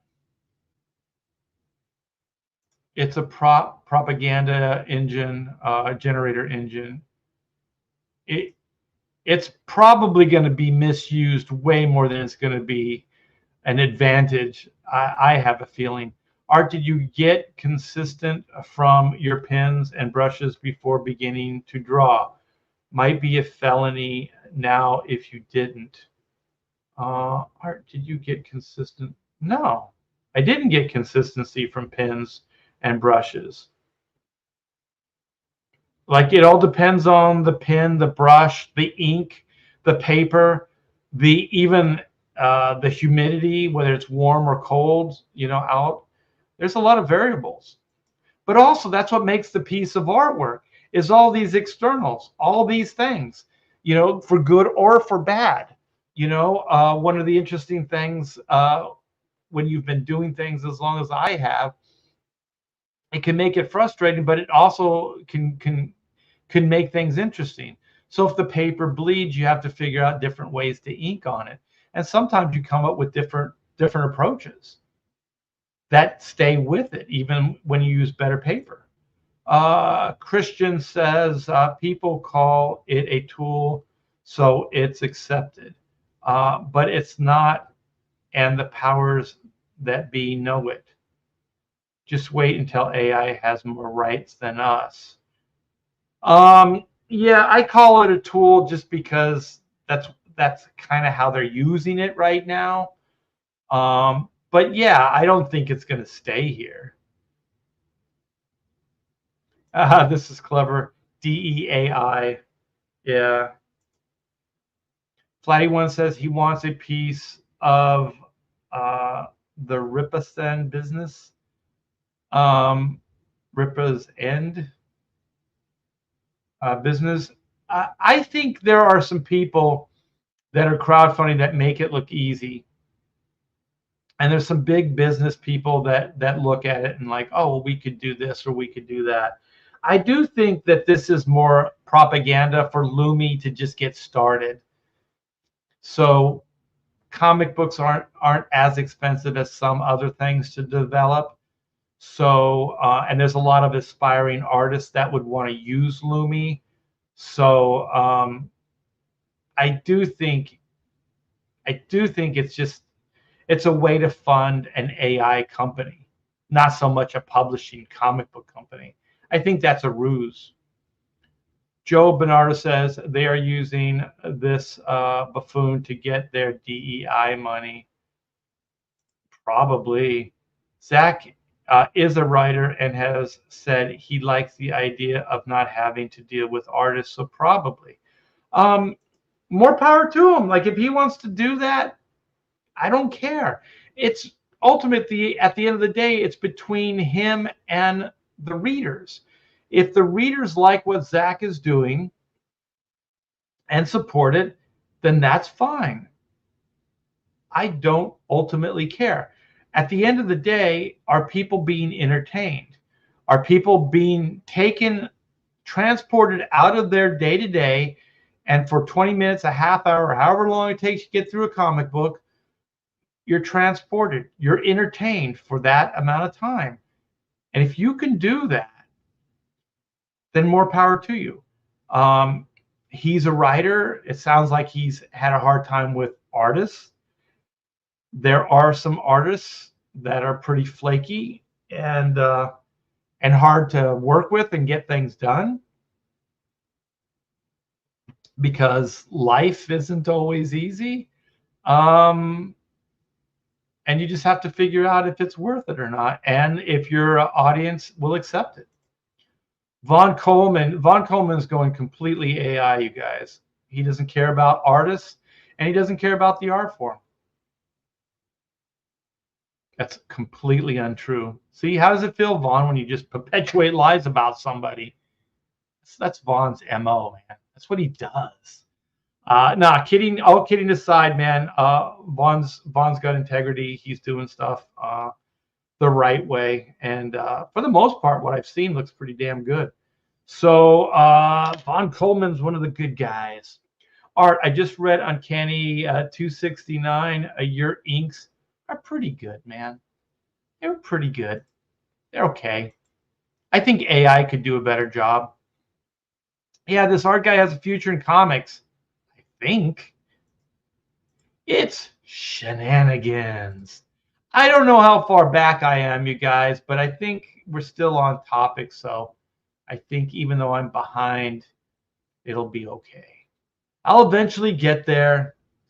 Christian says, no, it's for comic fans who think they can now do what us artists do. It's BS all around this AI. Everyone needs to stop calling it a tool. All right, man, you guys have schooled me. I'm gonna work hard on not calling it a tool. Kaepernick's company name should be Looney or X. What is that? Expectations fall short. Oh, okay. Or expectations fall short. And my dyslexia is getting the better of me. He's trying to also jump on the. Yeah, that's what I thought too. The Ronda Rousey bandwagon. Yeah, exactly. But at least her book, she's the character. Like it makes sense. Like she's the character in the story. It's not autobiographical, but she is the character.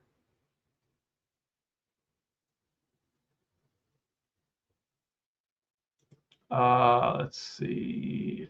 Citizen Ronan says after the Super Bowl, he was absolutely terrible. Deserved to be on that bench. So he wasn't good at his job. He made the owner make a choice between him and the coach, and they chose the talent. Then he sucked bad. Then they benched him, and then here he comes as an oppressed punk. He's not doing the Wayne's World. Not. Yeah, I don't really care. I think we all agree. Yeah, I think he does too. I mean, the whole take a knee thing was shameful.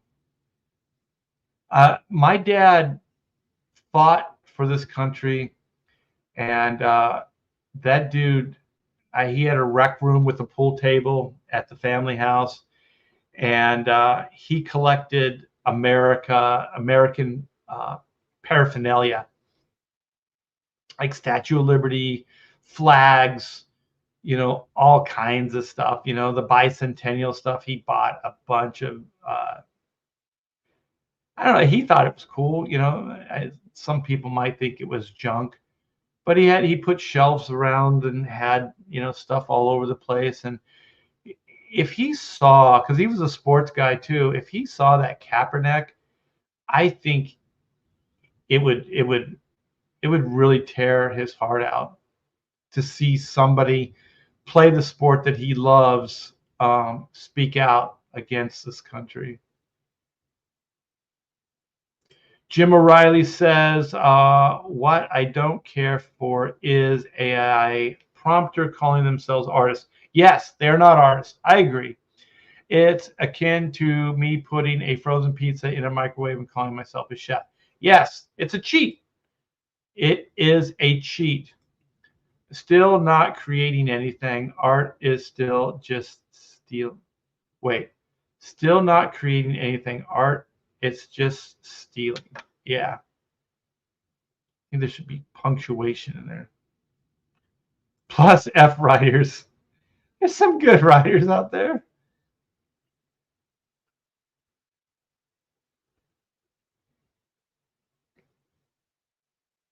Uh,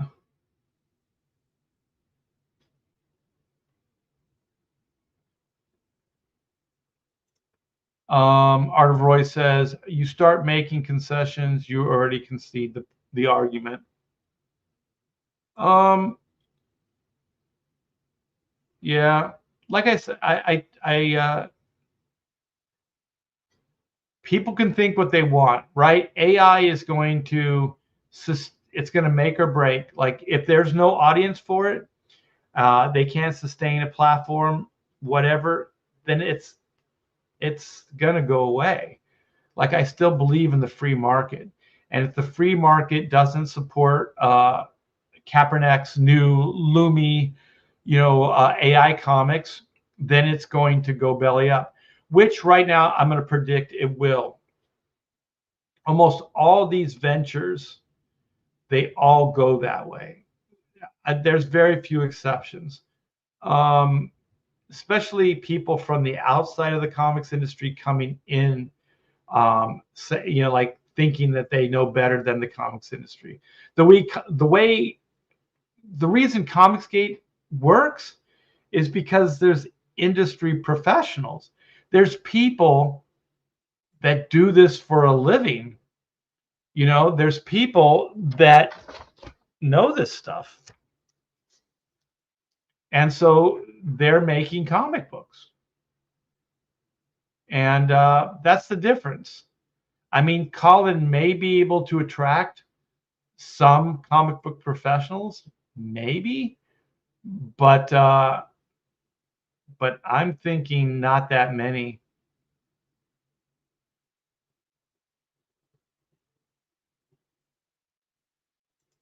No power to them. You don't have to use it. It's a free country, Art of Roy. They can do whatever the fuck they want. If you don't like it, then you don't like it. You don't have to. You don't have to like everything. So some of that stuff like absolution or absolutists, whatever. It's here. AI is here to stay. It's not going to go away. So I can say how I feel about it, but if somebody can make it work for them, then so be it. I'm sure everybody that has been faced with technology in the past has thought similar things. But I will probably never use it. Just to be clear, I don't see any reason for me to use it. I mean, I can draw, I can do these things, I can write, and a lot of the fun for me comes in the struggle of doing it. It's like having an image that you're working on trying to make happen. That the process, sketching, roll, crunching the paper, throwing it away, trying again, crunching the paper, throwing it away. Like that's what I like. I don't like the amount of time it takes to do those things, but I do like the process. I like drawing. It brings me pleasure. So I will never use something like that. I've never used digital tools. I've never used digital inking. I've never drawn digitally. I've never done any of those things. I do everything on the board. I do see advantages of some of this stuff. I do, especially in the editing process. So you draw something, if you draw something on the board, let's say the arm is slightly misplaced or the head is too big or too small or whatever it is. If you're drawing digital, you can change that like that. You can adjust things and you can move things. If that's an actual drawing on paper, you have to erase the entire head, face, everything, and then you have to completely redraw it at that smaller size. And then even that, you might not get right the first time. So you might erase that and then do it again. So drawing is a process, is drawing, erasing. Some people are better at it than others. Some people don't erase as much as other people do. I erase a lot. That's why I call it a process. I know that there's this famous quote that Jack Kirby says. He says, I'm not paid to erase. I'm paid to draw. So I think somebody asked why he doesn't have an eraser around him or whatever. And so that's what he said. But you know what? The guy invented a style, and that was his priorities, and that's what he did. You know, he made sure that he didn't use an eraser a lot. I think he did, and I think there is some. I don't want to completely out Mike Diodato, but I think he is using some kind of computer programs to draw. Torchbearer Studio says, I'm okay with Lumi as long as all their product is football comic books. Well, that would make sense if they're having Colin, work on stuff, so they can write, sports comics or something. Torchbearer Studio says, I'm okay. Oh, I'm sorry. I already read that. Let's see. Art of Roy says, AI is the newest and to a much lesser degree, slavery, in that all those who slave at their craft are not getting compensation for their labors. That has been going on as long as I've been drawing comic books. So companies have exploited, companies have used, companies have not paid what they should, companies have cheated on back end payments.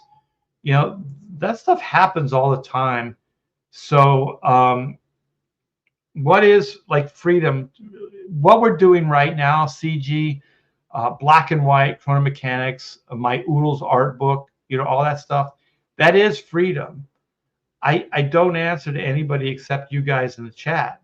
So, if you back it, you support it, you like it, then it continues. If not, then I'll have to figure out something else to do to keep the lights on here. It's kind of that simple for me. I try not to complicate too much. So now art F them too. Hope they go bankrupt. I'm not saying I hope they do great. I'm not saying any of those things. I'm just saying I don't think Lumi is going to do anything. I think this comic book thing that Lumi is talking about right now, I think it's going to go belly up. I don't think it's going to survive. I have seen comic book publishing companies with more to offer than this not make it. So I think this comic book thing is a ruse. I think it's a ruse for Lumi to become some kind of AI platform. So people go to Lumi and pay X amount of money so that they can access their AI. And I think that's what it's going to be. That's just my gut. Yeah, let's see. I think Art of Roy and I got something going on here. You don't get to steal artists' labor and pretend you are a creator. Oh, so you're talking about like AI being able to access other artists' stuff and stealing it that way? So that's what you're talking about? Yeah, I agree. I completely agree. I'm not saying it's a good thing. I'm not saying AI is a good thing. I'm not saying these people that are using AI is a good thing. I'm not saying any of those things. I'm just saying if somebody wants to use it, more power to them. They're going to succeed, they're going to fail or succeed based on the merits of what they create. That's it. If they trick people into, people thinking this is real artwork, well, that's on the people that support it. It's like there's always snake oil salesmen out there. Life has not changed. Those guys in the Wild West time that would sell tonic to make your hair grow or whatever it is. Those people still exist in the world. Like for me, just to make a correlation, like I think diet and fitness is the new snake oil salesman.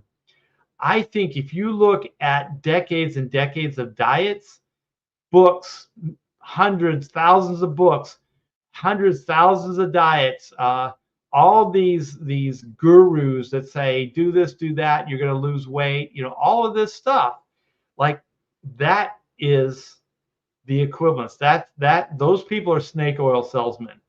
They're dealing with the lazy people that don't want to work out.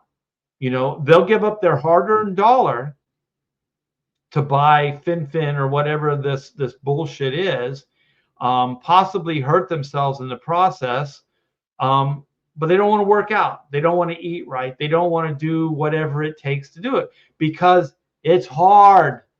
It's harder. They want to just take a pill and they want to pretend that they're losing weight, right? So there's a certain appeal to that stuff. There are certain people that's always going to appeal to. AI is one of those things. AI is for lazy, creative people or people that just can't do it. But dedication to it, I don't think there's going to be. I think corporations are going to use it because they don't want to pay people because they're cheap. But that's not an artistic movement. That's a movement that has no integrity at all. Like if AI is going to exist just to save money, there is no integrity in it. Absolutely none. It's worthless, right? So there you go. Like I'm not supporting it. I'm not saying it's great. I'm not saying any of those things, but people are going to use it, and they're mostly going to use it to save money. That's the bottom line to most of these corporations. And if they can X out the creative individual, that's what they're going to do. They do not give a shit about this stuff. So if you like people like myself that draw things, that create things, that write things out of whole cloth, then support those things. Otherwise, they're going to go away. One thing that broke my heart is I love animation. I have friends that are traditional animators, the Bancroft brothers, Tony and Tom. I love those guys, but the industry changed, and those traditional guys that learned movement, they learned how to make drawings move, this art form. They don't do it anymore. Those guys don't exist. Why? Because it's cheaper and it's easier to not use those guys. Also, I have a theory, and I think it's true with my heart of hearts, is the reason companies and corporations do these shenanigans is because there's the money aspect, but it's also they don't have to deal with artists' egos. They don't have to have potential superstars. In comic books, those artists and writers, inkers, those guys are superstars. Those guys are Tom Cruise. They're Tom Hanks. They're the stars that bring people to the theater. They're the Will Smiths. Their name has cachet.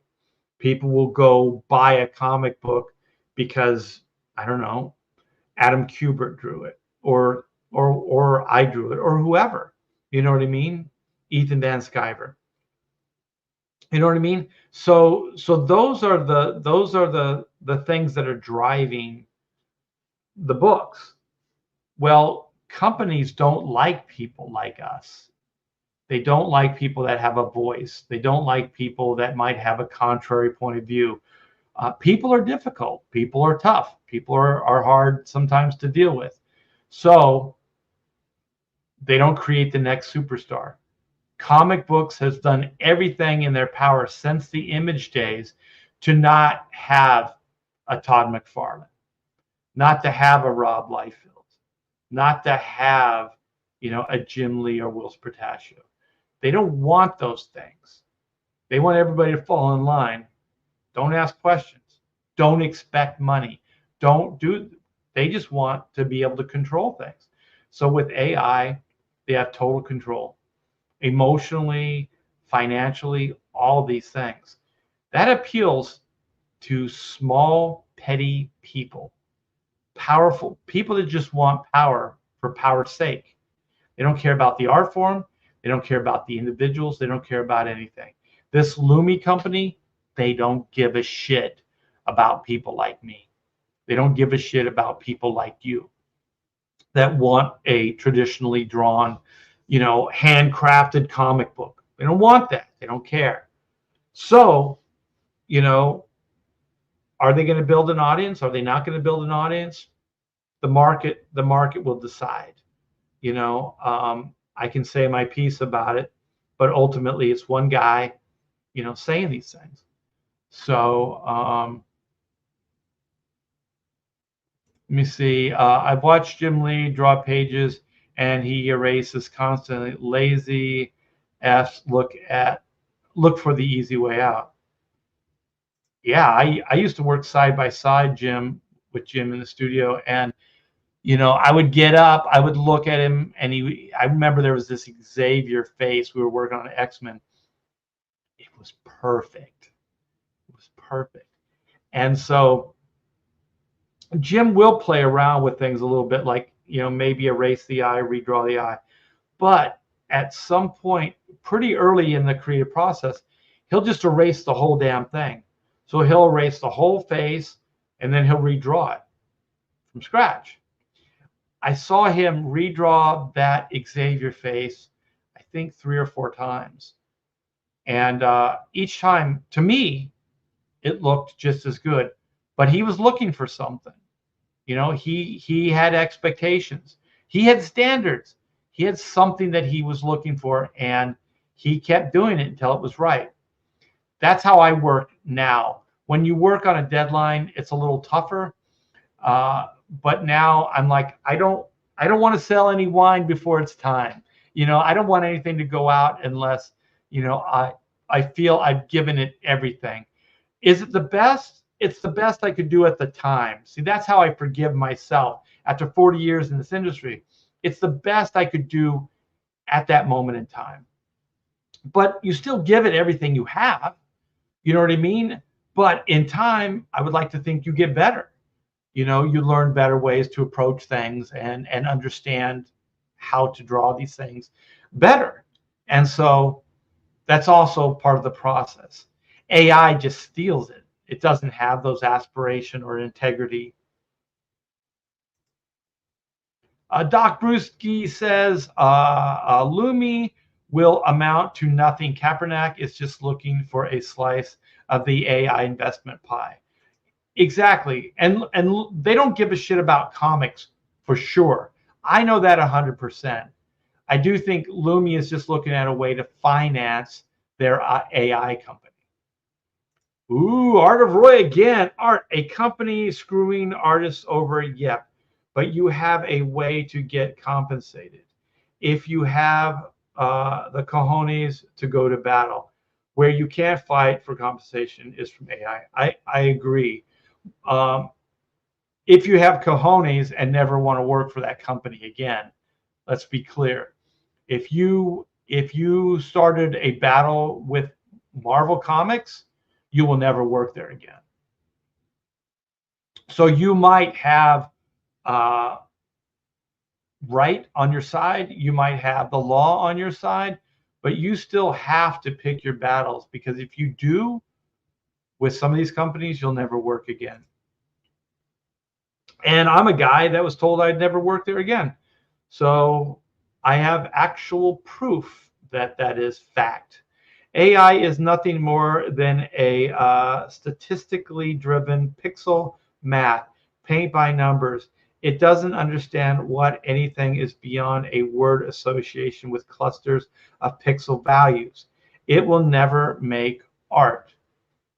It will never go beyond anything it can steal. That's for damn sure.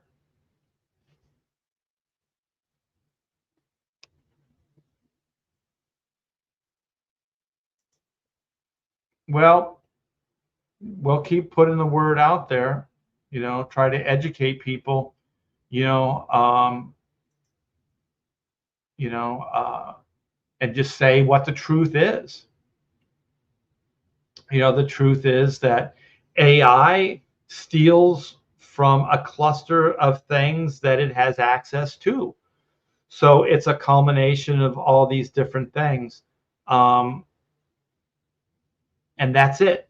It does steal.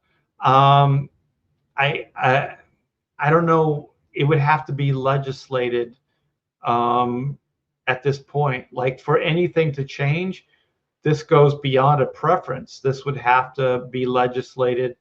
This would have to become law that AI cannot steal from the internet. It's that simple.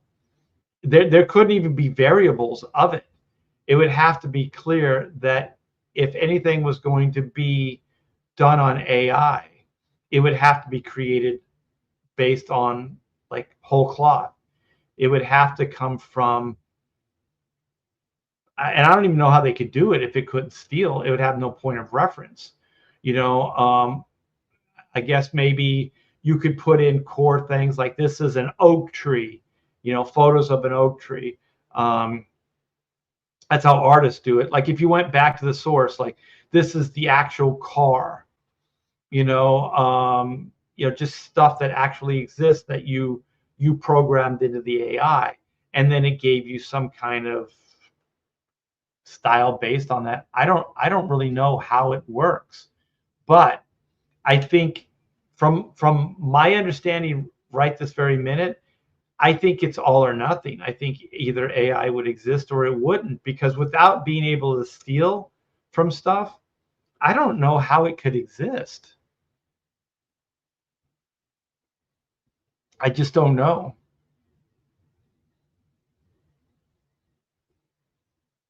And on some level, I do agree. Normies just want to consume. If it looks interesting to them, they'll buy it.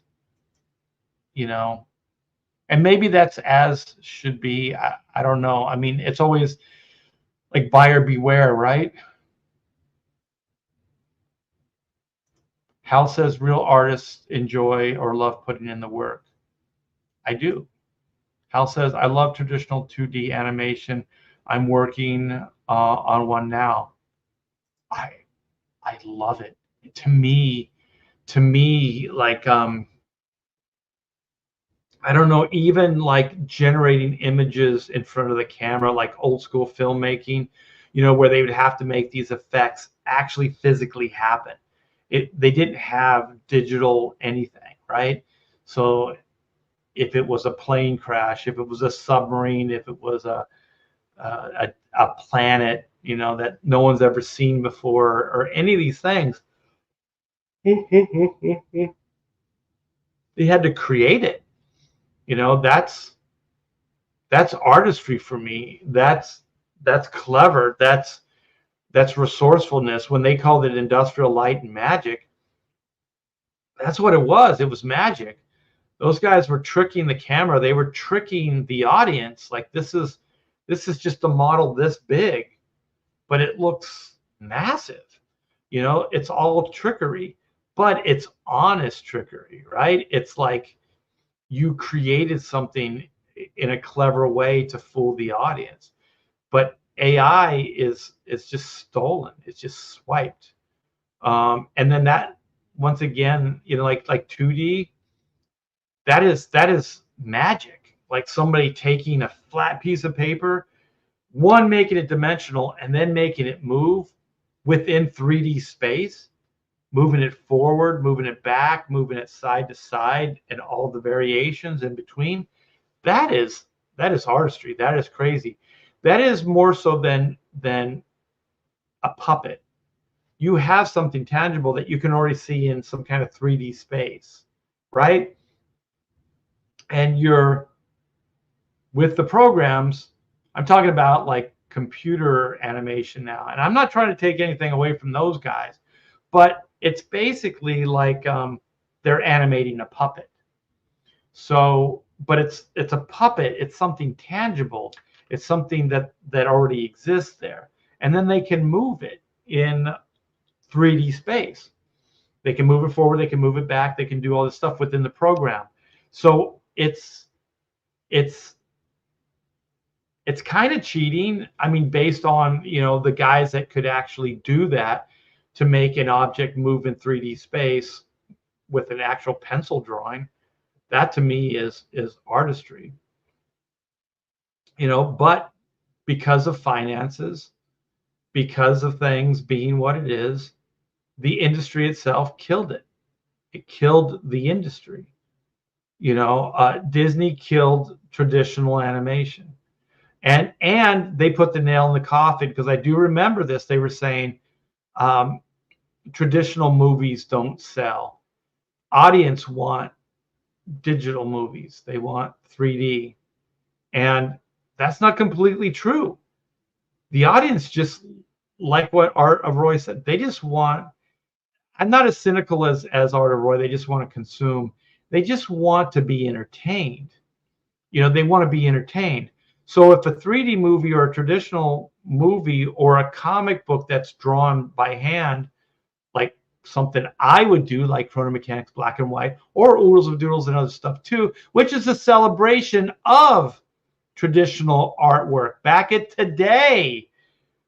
Let's do this. Come on. Support this. Come on, Art of Roy. Everybody put your money where your mouth is. Support traditional art. Back black and white. I mean, not black and white. Oodles of Doodles today. There you go. Link is in the description.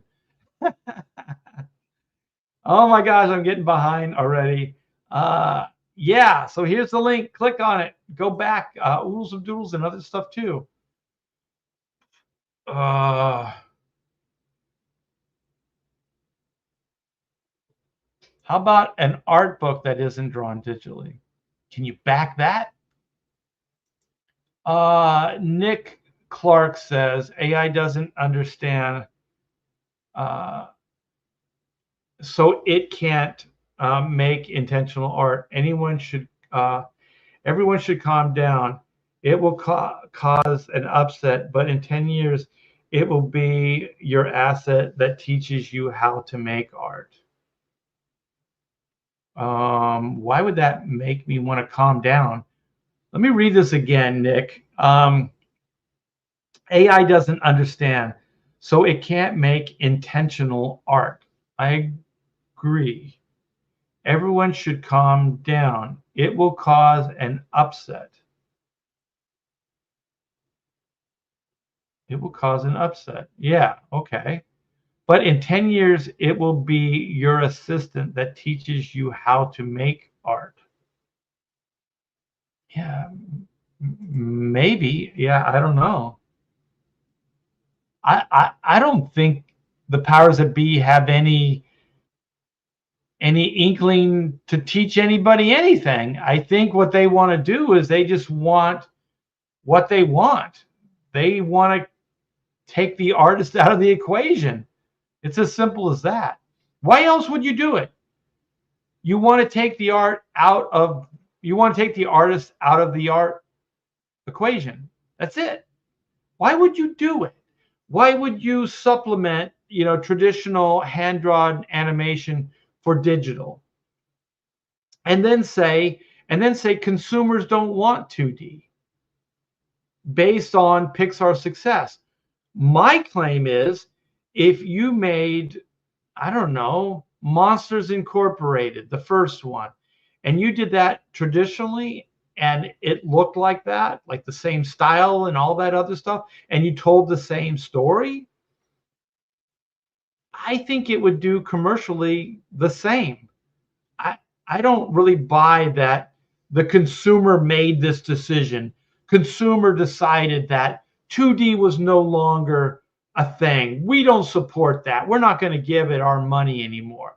We're going to give our money to 3D because we like Pixar better than traditional hand-drawn Disney stuff. I don't think people think like that. I think they just want something that's good and entertaining. And that's pretty much it. So I think corporations benefit from this. Companies benefit from this. Pixar was one of those few companies that actually, they were artists that were given a tool to animate with.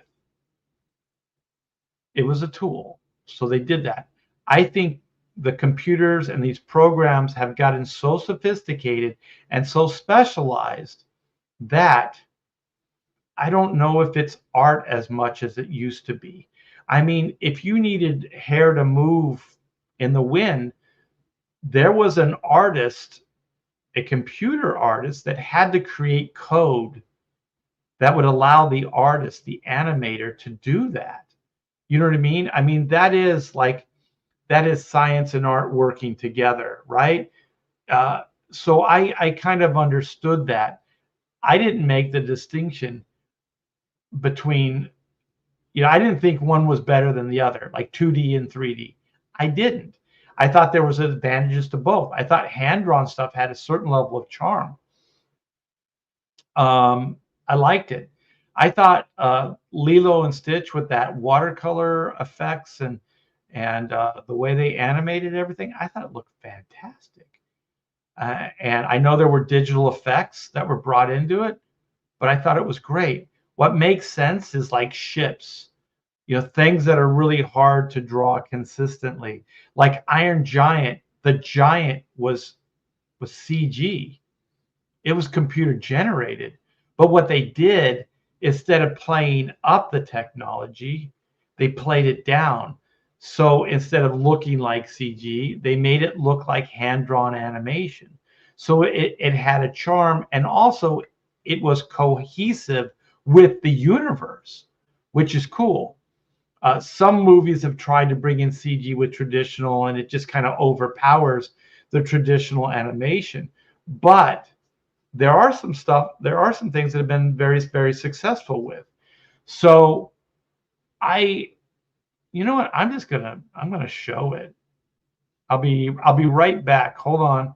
I can keep talking. I'm a big fan of animation.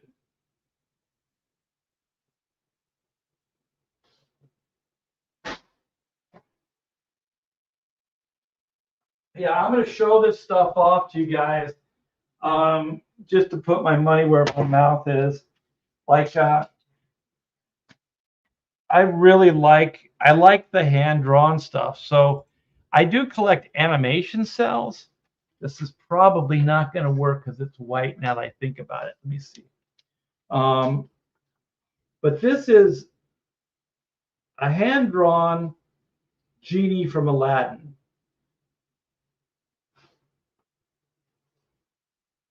So it was screen used, movie used.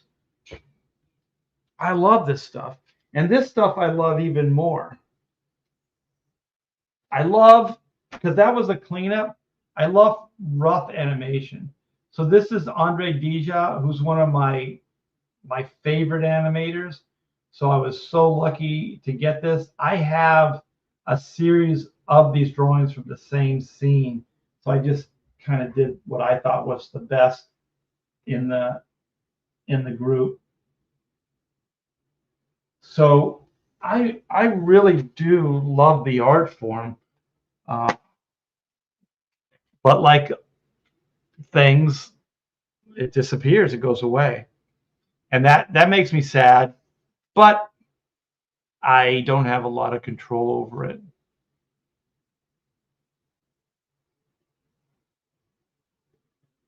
Let me see.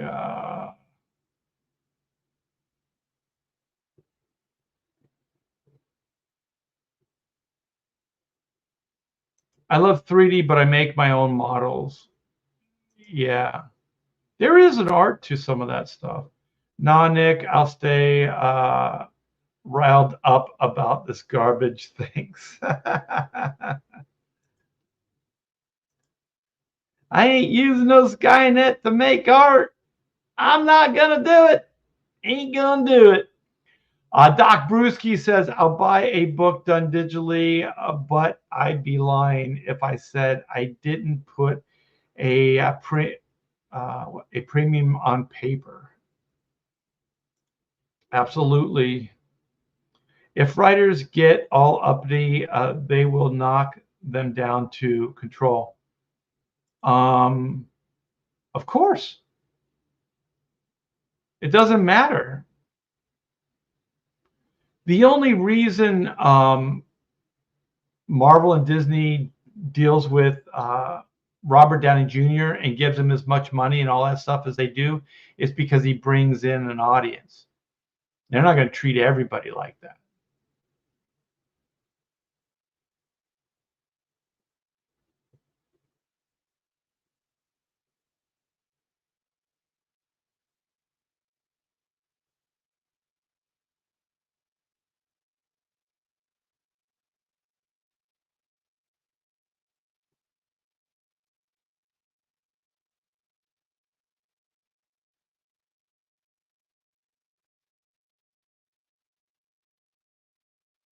I'm sorry, I'm reading these things and I'm trying to pick some highlights. I saw one. Oh, here it is. Thank God for Comicsgate and indie comics. Then art, at least now, unlike years ago, they're us an option if you aren't lazy. Yeah, we are an option. Of course, Marcus says there are plenty of artists that draw digitally, not on paper. Yeah, and I'm fine with it. It's just the way that they want to draw. But they're still drawing. It's not like the program is doing it for them.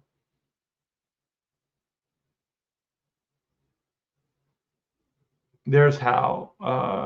Drawing digitally is great. Using AI is not. Yes.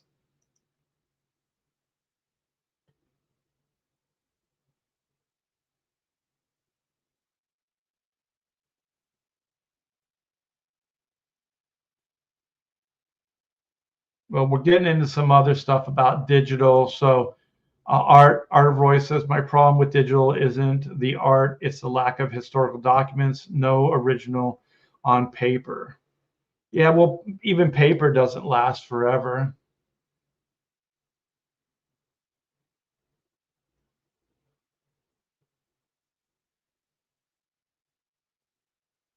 Oh my gosh, I'm being selective because I want to wrap things up. Go back. Oodles of doodles and other stuff too. Back it today. Let's see. I'm trying to move forward.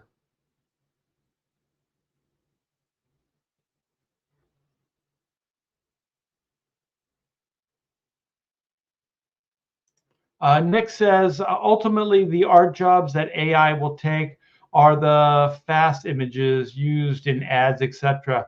But art is respected for the work and skill. It will never go away. I think on some level, you're right. I used to say about inking too. I said because they go, when digital inking and all that other stuff, they go, art, how do you feel about this? How do you feel about that? I'd be interviewed or go to cons and they'd say stuff like that. And I just go, as far as my career is concerned, I don't think I have anything to worry about because I still feel creatively I bring something to the table, something that if you're digitally inking, you can only do what that tool will allow you to do. So in essence, it's limiting. You can try doing different combos and stuff like that, but it will only allow you to do what the program will let you do. But with inking, I can do anything I want. I can ink with a toothpick. I can ink with a napkin. I can ink with anything, right? My imagination could go crazy. A computer then would have to simulate that. Whatever that innovation is that I created, that computer would have to simulate it. So that program is not innovating. That program is just copying. So artists such as myself will most likely always be in demand, because I do think the innovation is always going to come from the individual. And then it'll be imitated through a computer program or whatever. So let me see. Logic's Finest says AI art is not stealing. It is, however, a way to cheaply replace artists. A company can reduce their artist workforce by, say, 80, 90% and use the AI art, which is vastly faster, cheaper, and never sleeps. Yes, but to say it's not stealing, I mean, where is it getting the info from? Where is it taking the influences that it's using? Where is it taking those things from? I guess you could say like an artist has his, a traditional artist has his influences as well.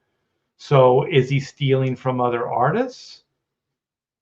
I guess it depends on how much he changes it up, right? I guess it depends on how much AI would change things up with, whether it's stealing or not.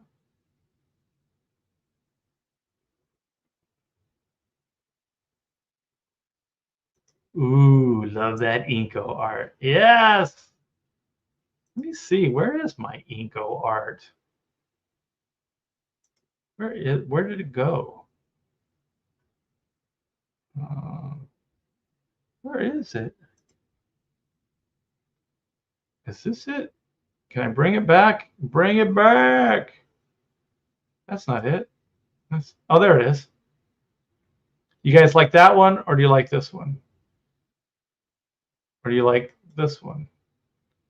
I think I like this one, the black and white one. Inco's back, baby. Hey, Past Master, what's up? Was working on a friend's brake system. You are a wrench turner and a knuckle buster. Yes, Eric Goldberg. He's the animator on the Genie. That's not his work, actually. That's the cleanup artist, which I do not know his name, but the original drawing was Eric Goldberg.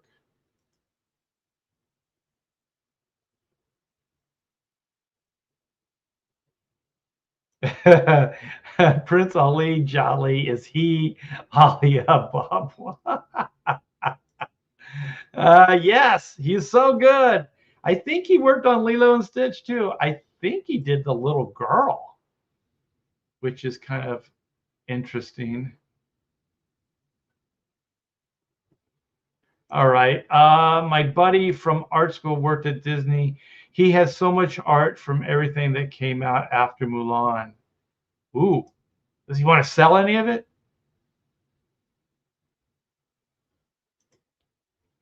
First Lion King used a lot of 3D animation, but we're building a system started on Beauty and the Beast and perfected by Tarzan. Indeed. But once again, pretty much hand drawn.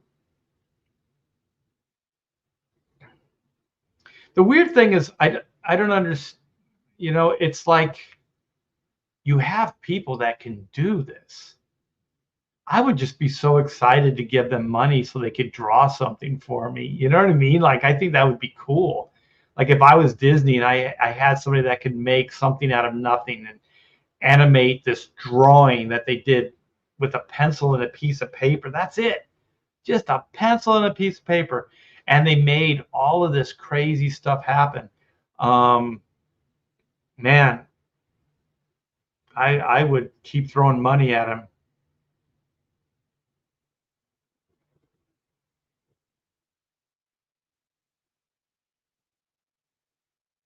Yeah, I agree. Logic's Fine says AI art by itself isn't a bad thing. Well, I don't know if I agree with that. The problem lies in that companies will use AI art to replace artists in mass. It won't be used for noble purposes, but to replace. Yes, I agree with all that. The only way I think that AI itself isn't bad is if, like I said, like writers that want to pitch something don't have a lot of money and want to create something that they can visually show to help sell their movie idea. Things like that, you know, that I do agree. I think it is stealing. I think.